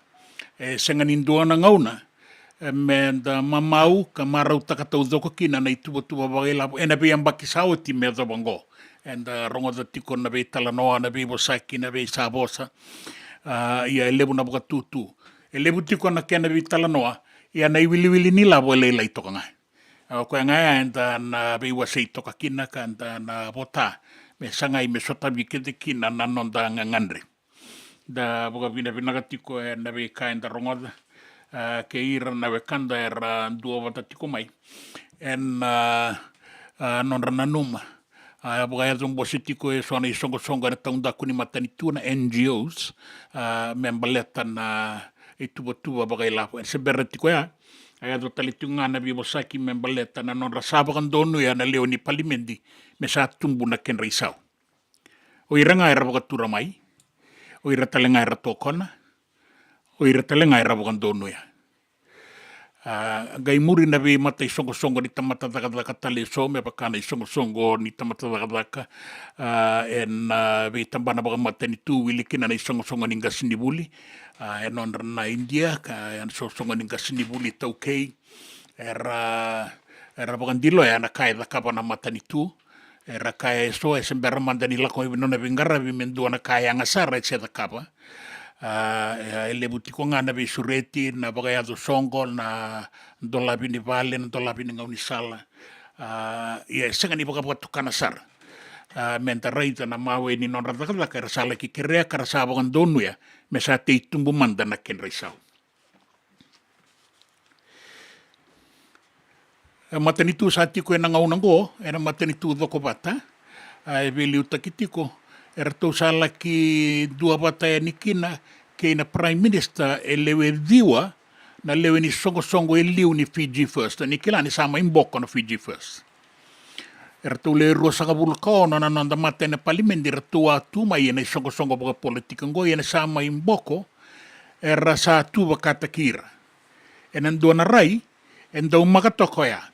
Bale tera sa senga ni paudi e na baka sama baka i songo kai bakan donu na isongo merata kapa era na bakan donu ya patatalinga sera bina kata seseng era bakan liu na isongo na kenango senga da ngai rango dakina isanga ilabeti da kasaranga ni kina na palimendi na be kan dinanga enda be bosaki takai ni na lewe ni bonua kina be kai rayala taka merlaki boga dor na ilu ni toni bisanga sendei tiko ngakina o ini seru iratu ndananga rei dana be imbalea kini be dingi ke na non rala belinga na non rabe tokoni e na be ngauna la beti mai kina so na boga tutu menda rei demanda na be bonu eso na ngauna erna tokona so na ngauna senga so na ngauna ran Duavata na la belinga kina matanitu so talenga na ngauna senga o ya nei tutu ni matanitu e na ngauna ngoe na no boga tulewa na ilu ni matambo sini palimendi na speaker ratu na ingama lalambalabu na tui da kau. Era tukutuku ningito, sa yadwea ni ki San Diego, mai Amerika, o semi ranranra, me la Duavata talenga ke ratu na daurawo ni no da timi leo e avitu, la posotano da timi leo tini kalima, e sa boga rauti ko mai kia, ni o tina balata ki banua ke Georgia, kanganga kina na no da timi, na timi ni viti na Fiji Water Flying Fijians, se na kai ruasanga bulu kandua, kei tini karua. Sa labeta de kakina na itutu na ibiti na ituwa ni itimi ngangai na burabura sa nambatini tiko kinango o biti sa sunra ni kimuri o Australia na nona o welesi na nona andruka be Australia na mado sawati sa le katini kandua o welesi sa katini o biti e sa boga rauti ngwa na non rausota ke na timi ni New Zealand na New Zealand All Blacks mai Santiago e na madao katumai. E na madongo arona sota tiko kina e na Singapore wai mai Eden Park mai o Kalandi na timini New Zealandi na All Blacks ke na timini Ngilandi. Rau besibi wale sarangai na dua na kai kanganga kino New Zealandi mai Dunedin e na Singapore wai saoti tini kaono tini kalima. Ia mai Eden Park e semberin baun ruka bagan dua kina na All Blacks sana loma ni tolu sanga bulu baga na mbaki saoti. Sana bagai wei, sana ngai dua tani beka na kena tuku e na madongo na Singapore ruai e na ngai baga rorongo tiku e na madala ni sota ya.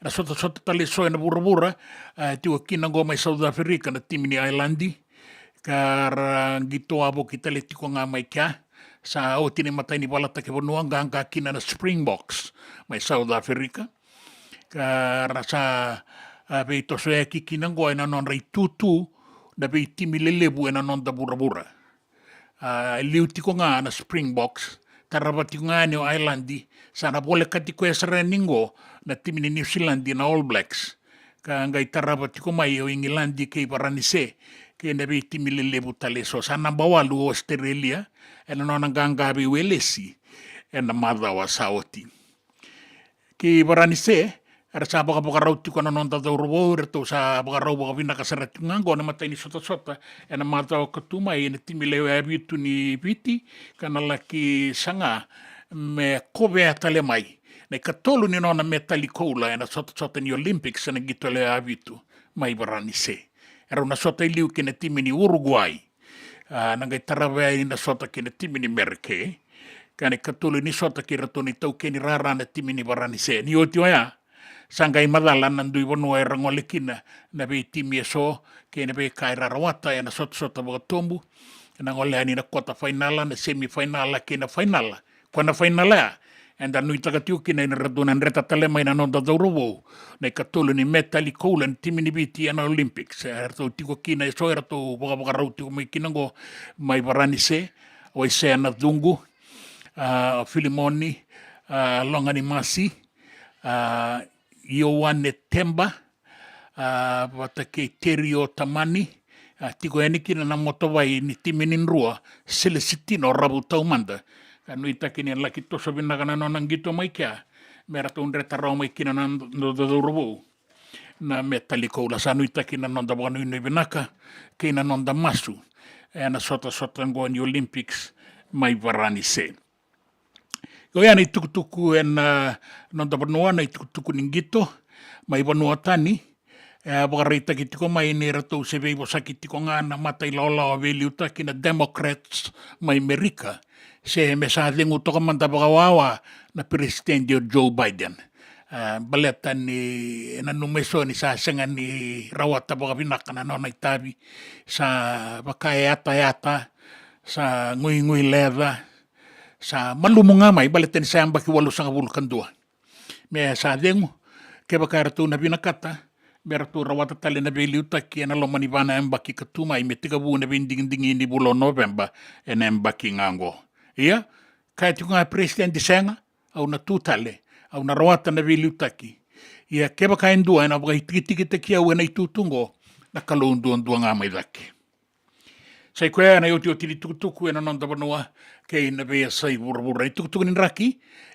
tau banga una nauda i viti, tau banga una tiu kina nauda, rungu atu na raki, ka na langi toka lau deba toka na nonda bea imbarabi, raki vinaka tiku ni bea toso eki, banua mamada baka kina e wasa. Ngori na raki na nonda banua, ke ina raki e wasa, na i tukutuku e na nonda banua, ke i vura, e na i ulutanga enda sarongo dhoti e na singalevu enda indai. Na nonda Vata, kei siti veni raturala.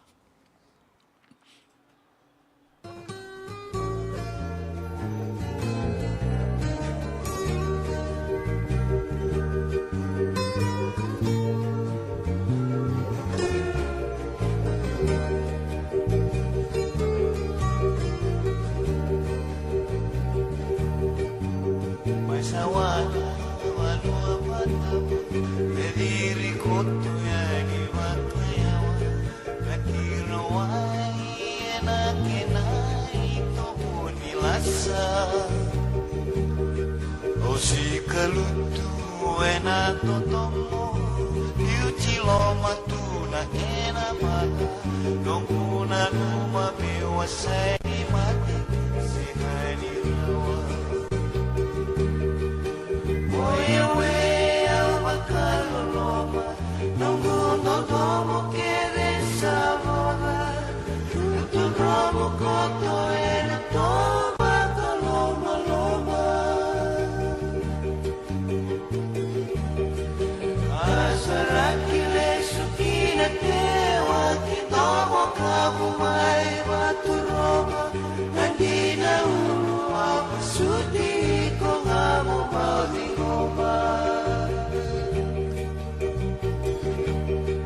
Enrau makan rau nasi dika Kena soli biau Semeni lokana matai no bintau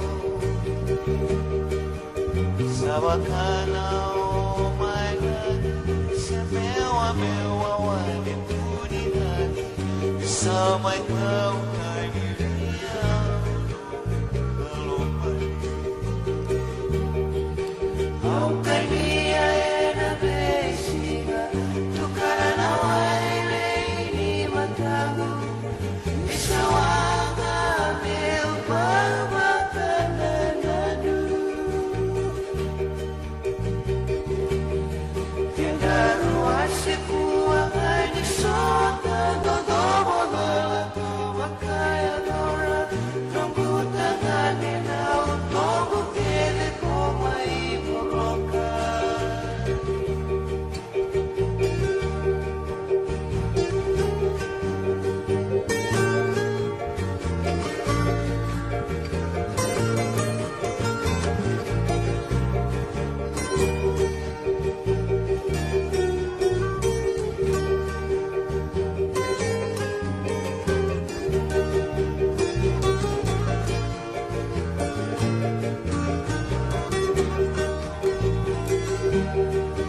Oya wea wakalo loma Nongu dodomo kebe sabona Lutu romu koto ena toba koloma loma Kasaraki lesu kina tewa Kitomo kamu mai batu roma Andina ulu apa suti ko ngamu mau di ngoma Andina ulu apa suti ko ngamu mau di ngoma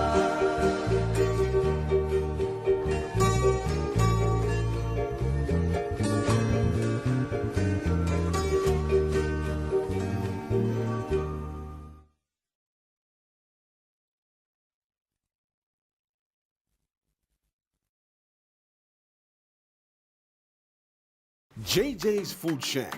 E tiku kete kina na kakana boka biti me pakana kokonda. Lobo benga ni ngai kani doitu na bundi na ndalo se tapioca. Na kakana boka malangi me pakana steak pakaya loka kena coleslaw. Wee! Na kari toa sa wadha badina na kani kana. Kay tiku talangana non to specials and lomo ni madawa. Dau tamba na Facebook. Na doi ni tiwa ya na pani mandrai pai kay na bungatale. Go na JJ's Food Shack. Viu Valley mo Dili Jade Street, Santa Rosa, California. Karo talagang rato dili mo yang may Santa Rosa, may yato sarani kina Vato. Giritirto sana kina Vitu Saiba Vitu Tolo Vio Tolo Dundu Limono. JJ's Food Shack, Santa Rosa, California.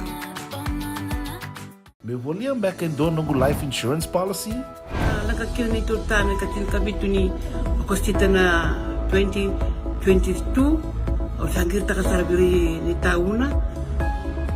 Kami ngaya kila mara ngaya salah ko mana check. Sangat tali ni biara, sangat sarangan ni biara paling lain. In time sarangan mai. So ang kaliwara ka tala tunda wala. Kuwertongo. Kau saya lo dengo kamu binasa. Iyo, o ya sarangan buna.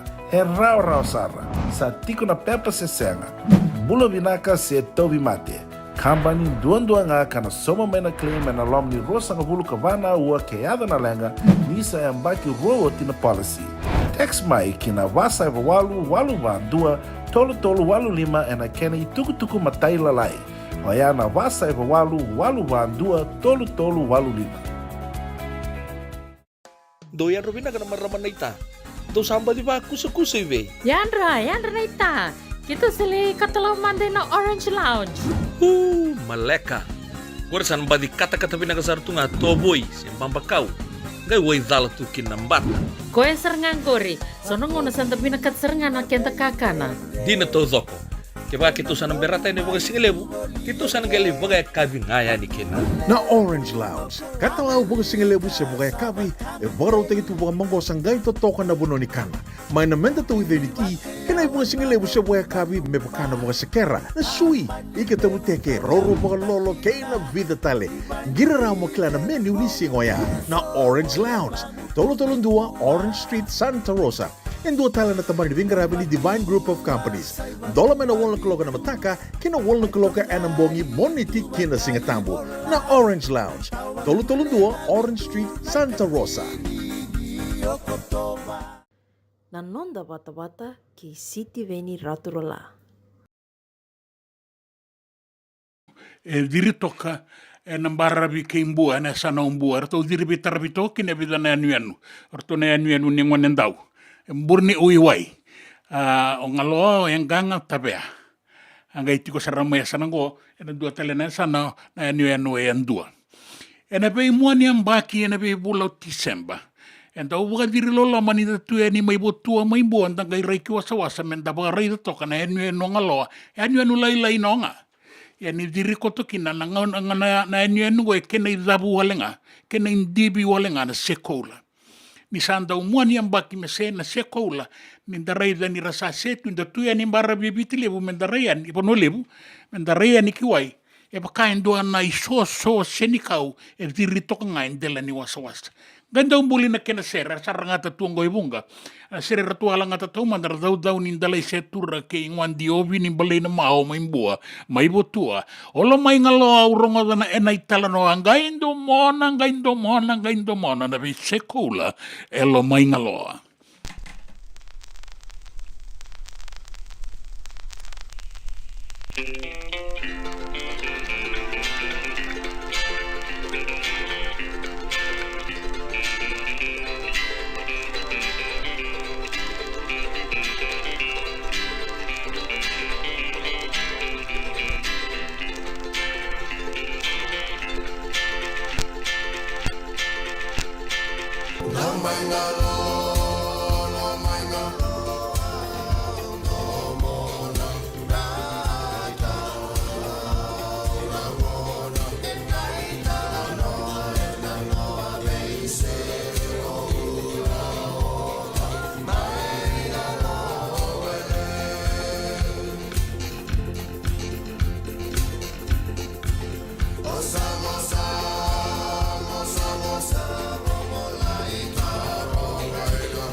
darusili na tombo ni malaria tambe mai solo reida urita sarangani ngai sili lenga inale to ser to mandana do ni de legislatura to langa tana rosiloa na singale buenda inte pa maro tai ke muniti ko ani na radio Bula Duavata na be no eso ni Duavata ko mai ken na boli ku ni burabura mai ingilandi na singale buenda inte por rongo ko mai kina endo na kanda da boga bina binaka endo tu ko tiko mai bango wi o senikela wi tiko na boga singale binaka so tai ke ko ani singale buenda inte so ambati bundi pinaka boga lebu na boga rongo sarati ko mai na numa mai Christchurch mai New Zealandi endo na kanda boga rongo sarati ko mai Ingilandi na sa kadua ni burabura da boga bina binaka tiko kina lebani pinaka boga lebu na Duavata tiko mai ni boga rongo tiko mai bula ngodi tiko ene na tuku so ni ba kani tiko ene kina na singa lebu endai ke irna we kanda tale so era sema tiko mai na singa lebu endai ni tagiri to so binaka tiko na lagak be to so aki mai ola beti balebuna pinaka boga lebu na boga rongo tiko mai na kanku ni boga rongo tiko mai na singa lebu endai enda sa mai Australia enda sa be politi buru tiko na singale bendai o era na kanda ran Duavata sema tiko mai ngo tiko mai Ingilandi tiko mai Amerika tiko ni Australia tiko ni New Zealand enda be bono enda sema tiko ni kina na singale bu endai tiko ni mai ngo makare sese o ni bandi nata ado tiko ngani na ndona vale bagai tau ke isuba na kakamura kingo na radio Bula Duavata na nonda Vata na singale buenda indai na ngale kidaba na ruana kaloko na singale buenda indai se bo tiko na tuku na nonda brunua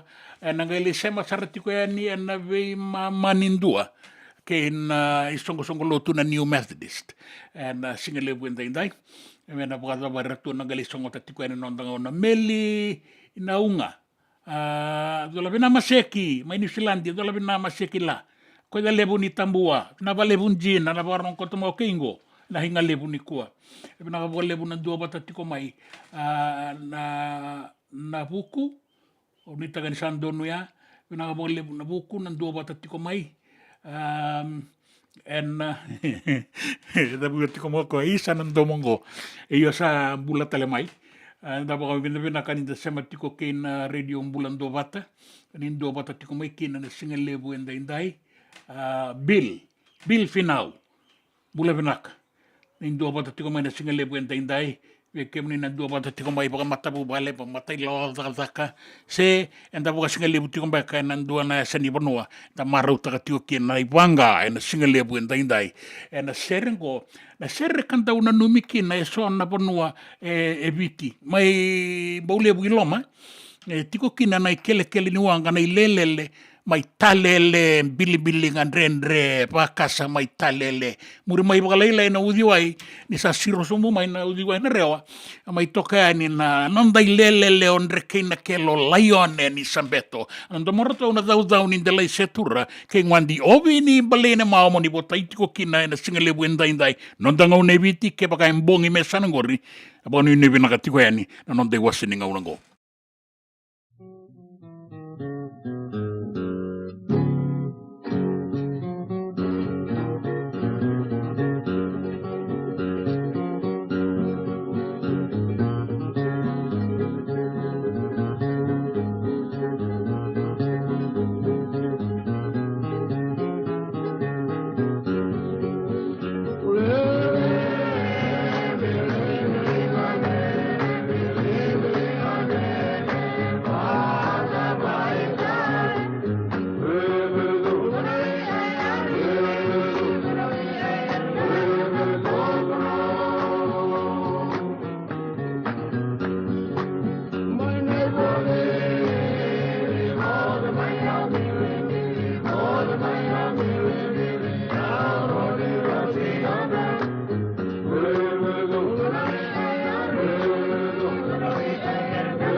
Senga dina ni kara rawana daka waka kekiwa. Ia endona kainda wipu ke kawaka mamanta taka tuna bengaravi, o ia ke tuna kenda to kakana. Na ika, na dalo, na bisikete, na reo bata, na sunbells e tinimbulu makau. We kenda tona senga tiko nindreiva, se senga ni waka motoka, kandau dren no tutu beto seaki, erto satu wakarau na Divine Pacific Food Mart, mai Sacramento, merto talaveani na nung ni boli. Rawa sara. We tartarngayani na telefoni diwa 21 saibarua merto bakarotaka katalada mai na nung ni boli ena kenangona totolo tutua. Divine Pacific Food Mart, Viturua Viwawalu Franklin Boulevard, Sacramento, California. Namba di telefoni 21 saibarua. Erto ngarapatalangan kenale waka suburi ani nanomu yaya. Mai na nonderto stoa kina nomu mate ni katumba. Nongu chisu nongu badua. Dorongo na vima mani ono kino vitu ene kawni bugululu we kemudawe California. We mani rua ene kawi kina tolu ene singalewu ni lotilewu we kemudawe viti. E warotaka na New Methodist Christian Fellowship USA. Rongode ene Radio Bula Duavata San Francisco me Kauti Keda Vata mai. JJ's Food Shack. E tiku kethi kina na kakana boka biti me pakana kokonda. Lobo benga ni ngai kani doitu na bundi na ndalo se tabioka. Na kakana boka malangi me pakana steak pakaya loka kena coleslaw. Wee! Na kari toa sa wadha badina na kani kana. Kaya tiku talangana nono to specials and lomo ni madhawa. Dau tamba na Facebook. Na doi ni tiwa ya na bani mandrai pai kena bungatale. Gore na JJ's Food Shack. Viu Valley mo Billy Jean Street, Santa Rosa, California. Karo talangan rito dilibo yang may Santa Rosa, may yato sarani kina Vato. Giritirito sana kina Vitu Saiba Vitu, tolo dio tolo, dundu al limono. JJ's Food Shack, Santa Rosa, California. Nanonda Vata, kay City Veni Raturla.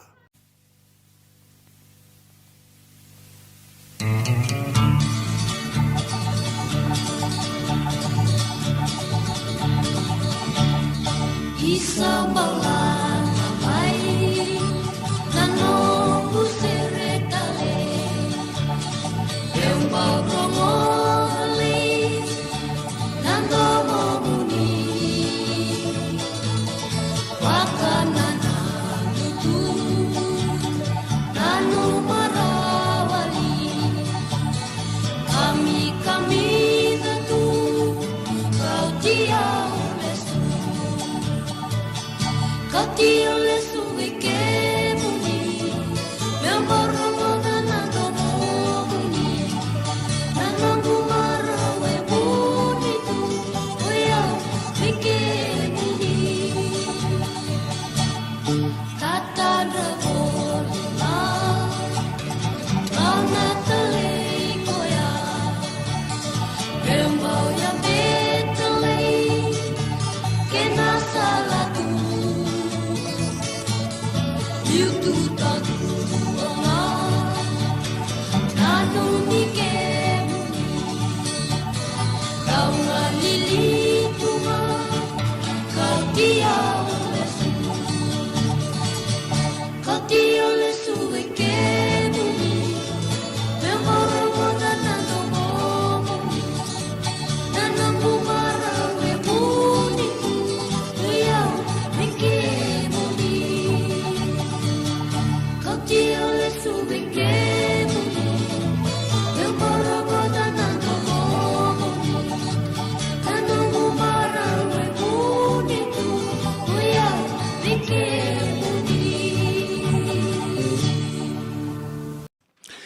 Serena, se langa tisara e na tinika diwa, pitu sangabulo pakadada. Sanga iti bukina na katokato ni langa ni rambukawanga, e na bibuke ne inga sinibuli iliasa barabilala sa tiko may natambua e nangaunango. Isang baulanga mai, na serena langa ni rambukawanga, sanga irongo mo ikina na daurobongo ni lakemba. Pakadada kay kwesare na buro-buro ni langa serena non tabuna. Sa atin ba kayo na daurobongo? Ia pena kapagalewe ke mani nandua bata tiko mai na singa lewe ndai o dolata nda bui rongo pina kapagalewe paganu ini pina katiko yani paganu ini pina katale tunga mai koe entua na kanda e sema tiko mai go e pagana numatiko na ni raumbo ndo ito kanitu ke na nangase saya li nangase go kile ile busara na buru-buru ni pakatanya na nonta panua na pale na turanga ni pale ndaindainga mai kandabu o apoku ki ngura mate. Na nondro to itiko kilani anda utiko maindela inambua na mawaraka. Na ngoni stala na mawaraka maindela inambua. Na turango apoku ki mate e bakatangi na bunga sar na mataserin kasi ni bulitau kay na Phoenix Choir na mataserin ng buwan ni lomay ng buwan na bakarurunga do na serengo may biruto na mataserin ng buwan ni lomay ng buwan endarunga do na ser may biruto ang giring-giri talangakin na turang ngo na yakan ni Nandi kay na bunga sar na mataser bakatangi kinaturang daw giring kita rongo binak poko kimate iya bukan numito ko may na singalebu endai ada boka bina nakapagalebu na nomunin do bata tiko mai endo tiko mai go Michael Bueti ya do la bina nakapagalebu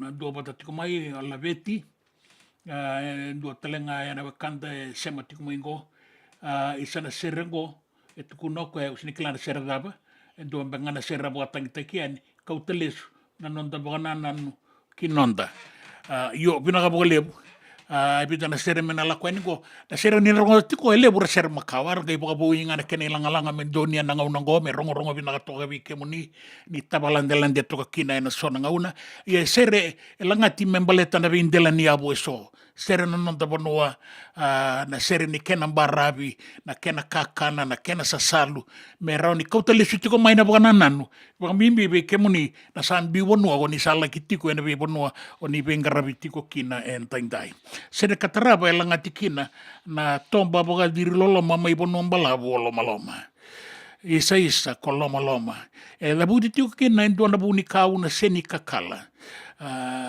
isa na buni kakala o ya penisa sini penisa tamata sang talangano ya penisa rakanade o ya penisa na buni kakala o iloto na banua ni lasa na tiko na enele mafu na matai ni turanga na tuilau kambuli mai banua balabu rongo tiko bengo na mengo sana ga imbuli talendo na turanga na tuilau o roko lui na ridamanda na baka rau saya do tiko ni kina rongo tani saya do tiko na kena baka rau bir na turanga kena marama ni banua balabu suba kena be banua ni ladak ya na sere ke loma mo ni botai kina na kanda ni do bata tiko mai na singalebu do labeti bula benak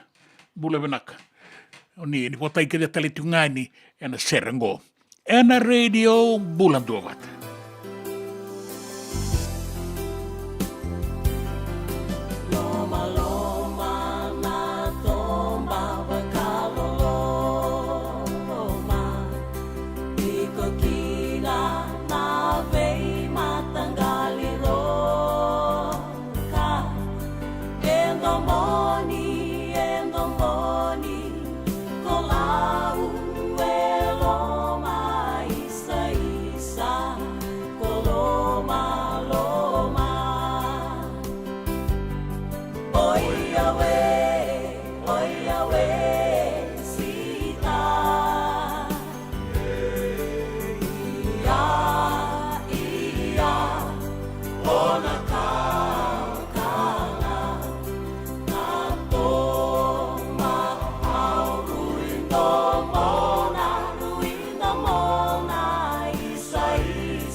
isa ko loma.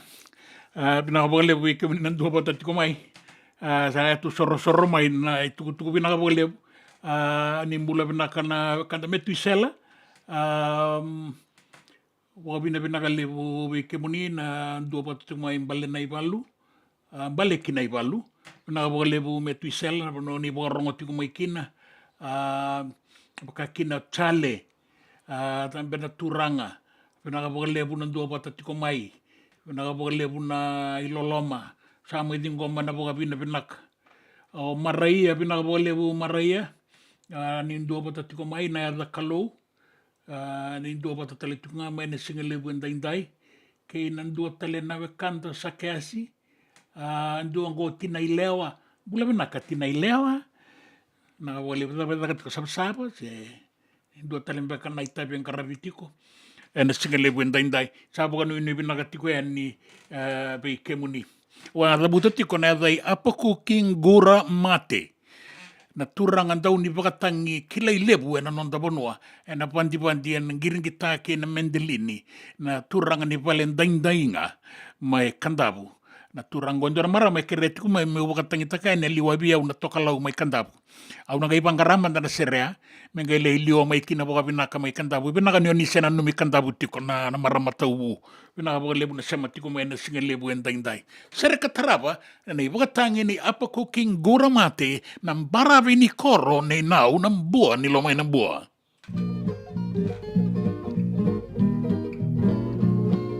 Baravi ni koro ne nau mai butu katuongo koiau luku bulangai rangi minaka matalau nindarai kiwasa-wasa bisa nunggu koroni wasurui totoka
Sota ni umai makasereka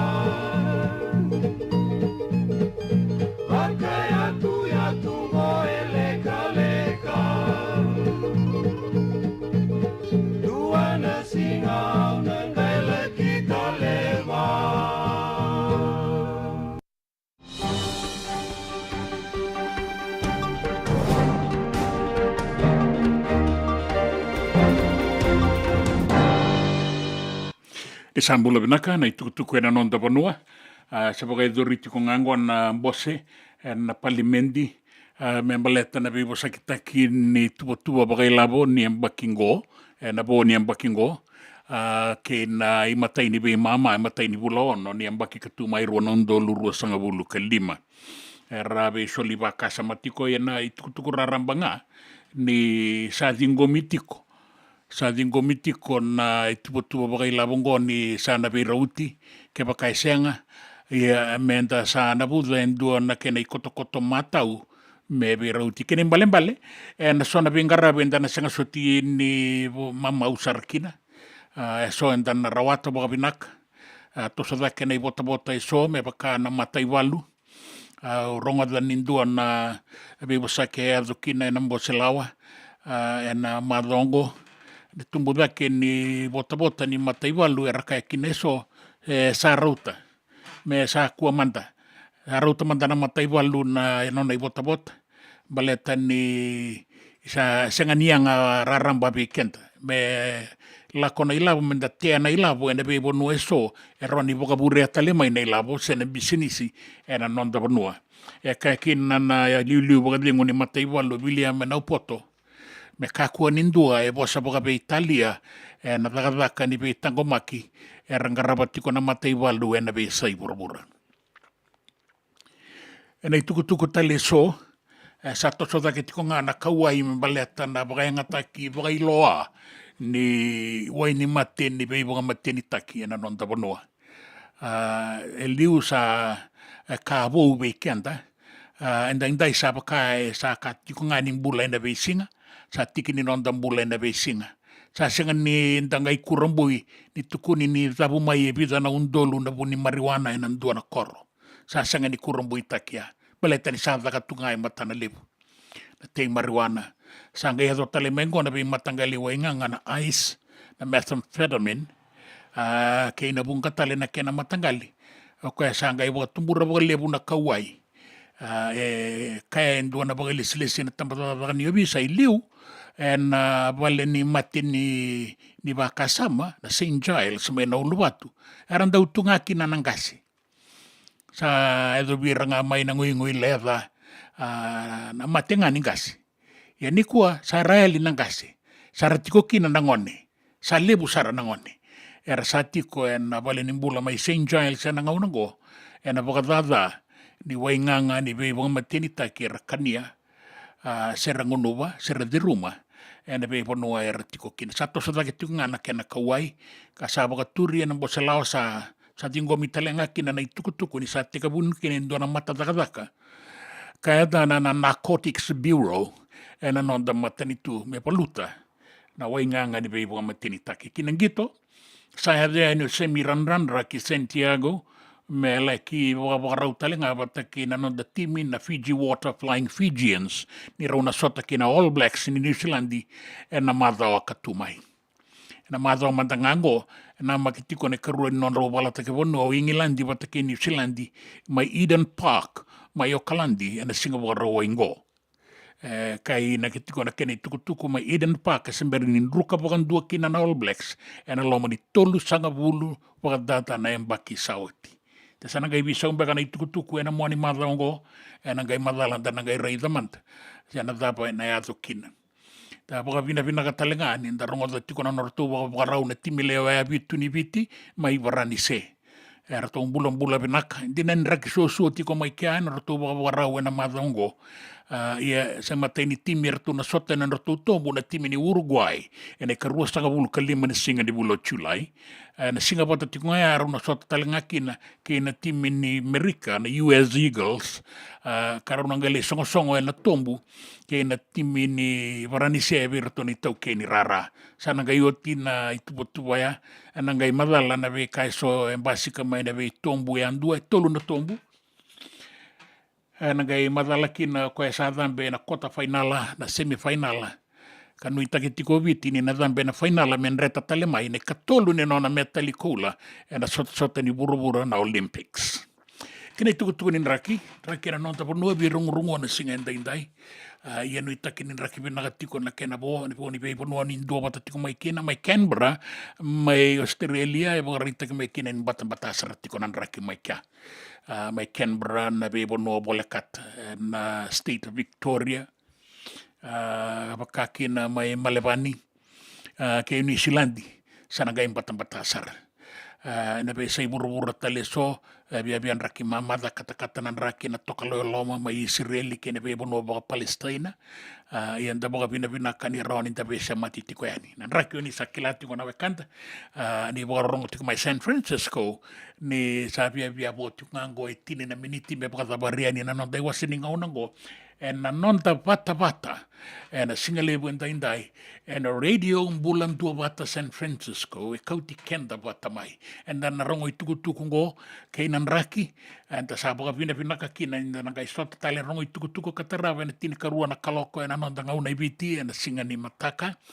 en ta boga vina ka ni ta sarawa tatoka en doni wasini vingarabi boga vina ka en a singalebu en daindai Tawa bina ka kina na no moni Duavata tiko mai lebu tiko mai tuku bina ka lebu na Samati o Solomoni bina ka na boga rongo tiko mai Solomoni mai California Solomoni ndo mona Kimbau boga rongo tiko mai boga bina ka tiko mai na Ngarabi bina ka boga lebu Matagali bina ka boga lebu totoka ngao ke muni bina ka boga lebu na Samati tiko mai be ke muni na Kanda na Duavata tiko mai na be bono ni boga rongo tiko mai kina di ndreu boga rongo tali tiko mai California bina ka boga lebu urungo tani dua talanga na California sa tiko kosonga ngo ibiti ngo ndo na sini vindonga ngango ikino ya o de kila yo sabo kan bula tiko en e be ke moni na singa lebu en taintai ni sabo bola ka sarti ko ni daba na non dai waseni ngau ngo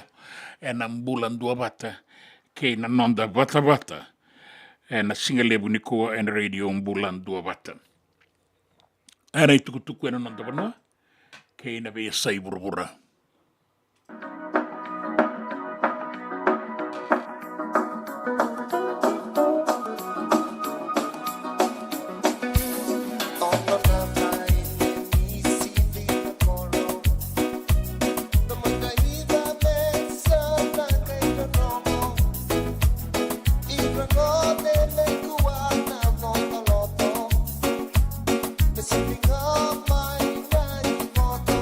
Boy, the big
me volia mbeka ndo nungu life insurance policy? Laka kira ni tutana katil kabitu ni okostita na 2022 o sangir takasara biri ni tauna. Kabi ngaya kira maga ngaya salah ko mana check. Sengat tali ni pera, sengat sarangan ni pera paling lain. In time sarangan mai. So ang kali warga tala tunda warga. Kubertungko. Au saya lo dengo kamu binasa. Iyo, o yasar nga na buna, rau sara, sa tiko na pepa sesenga, bula vinaka se tobi mate, kambani duan nga kana soma may na claim na lom ni rosa nga bulu kavana ua kayada na lenga, nisa yambaki rowo tina policy. Text mai kina wasa walu van dua, tolu walu lima ena kena ituku matai lalai, o ya na wasa walu van dua, tolu walu lima. Doyan Robina ka naman raman na ita.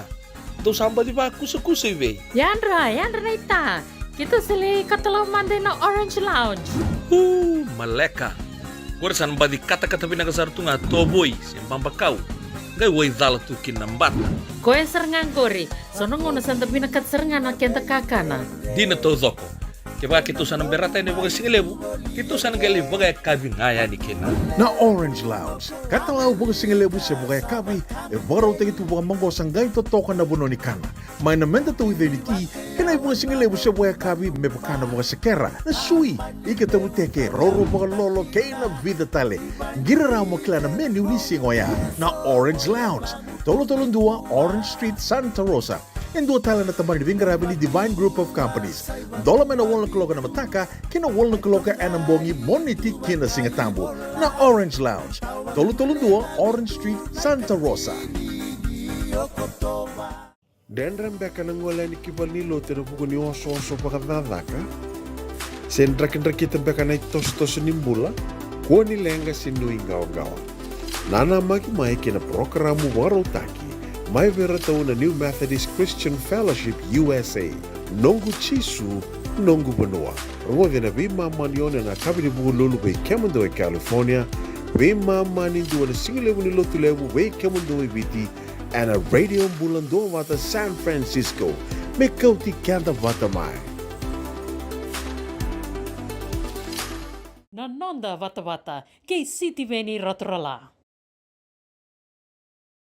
Boka bina boleh na muni sema tiko mai na loman ni siang ngaunenda kakamura kinda bi boka maruta gitu kina ngona kene sebu sanuita kini ndaranga indua bota tiko mai itu mo kenda tiko na ngauna na singele bu enda matakatale so tatale ni mataka eviti ana tini kandona kaloko vana kaloko ana no muni ngauna mai San Francisco eza bona ngauna ya kero sabo ngamo tiko ni ke tale na ngonele o kiru vingaravitiko na singele bu enda na boka kina na singani mataka so tatale and a Kenangauna and a radio Bula Duavata.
Kota lenda lopani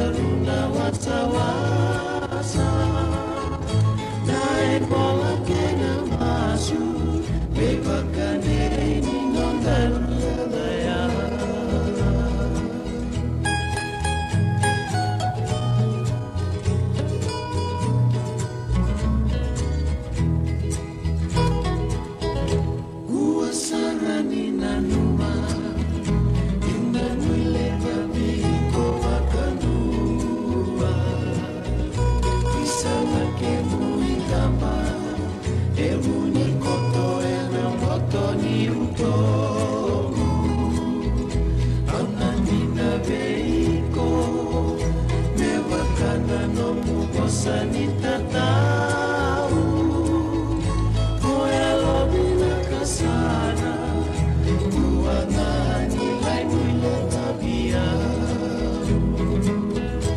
Au kania tunawai ni matamu Epe singa kene niko yali Rui matenda makale buna yalo Beuraidi kontale nolobani Enada kawakarava Itawasi kendaruna wasawasa Naegola kena masu Mewakandeni nondarunia laya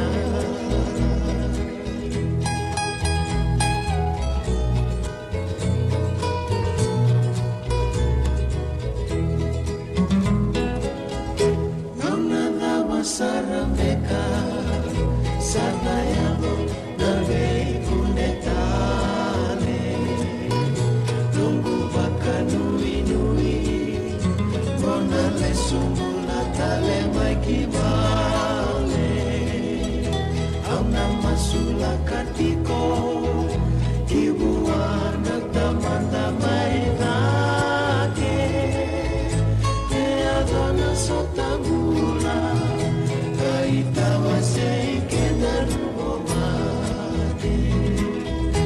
Aukania tunawai ni matamu Bebe singa kene niko yali Primatenda wakale punayalo Beuraidi kontalenda lopani Enada kawakanaba Itawasay kenarumate Samasa Naebola kena masu Mewakadeni nondarunia laya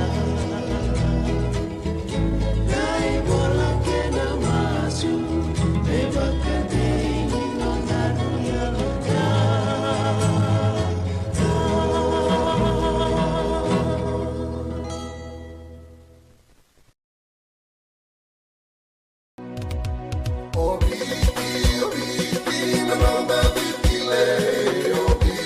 Nanda Vata Vata ki City Veni Raturala and a radio in Bula Duavata, San Francisco.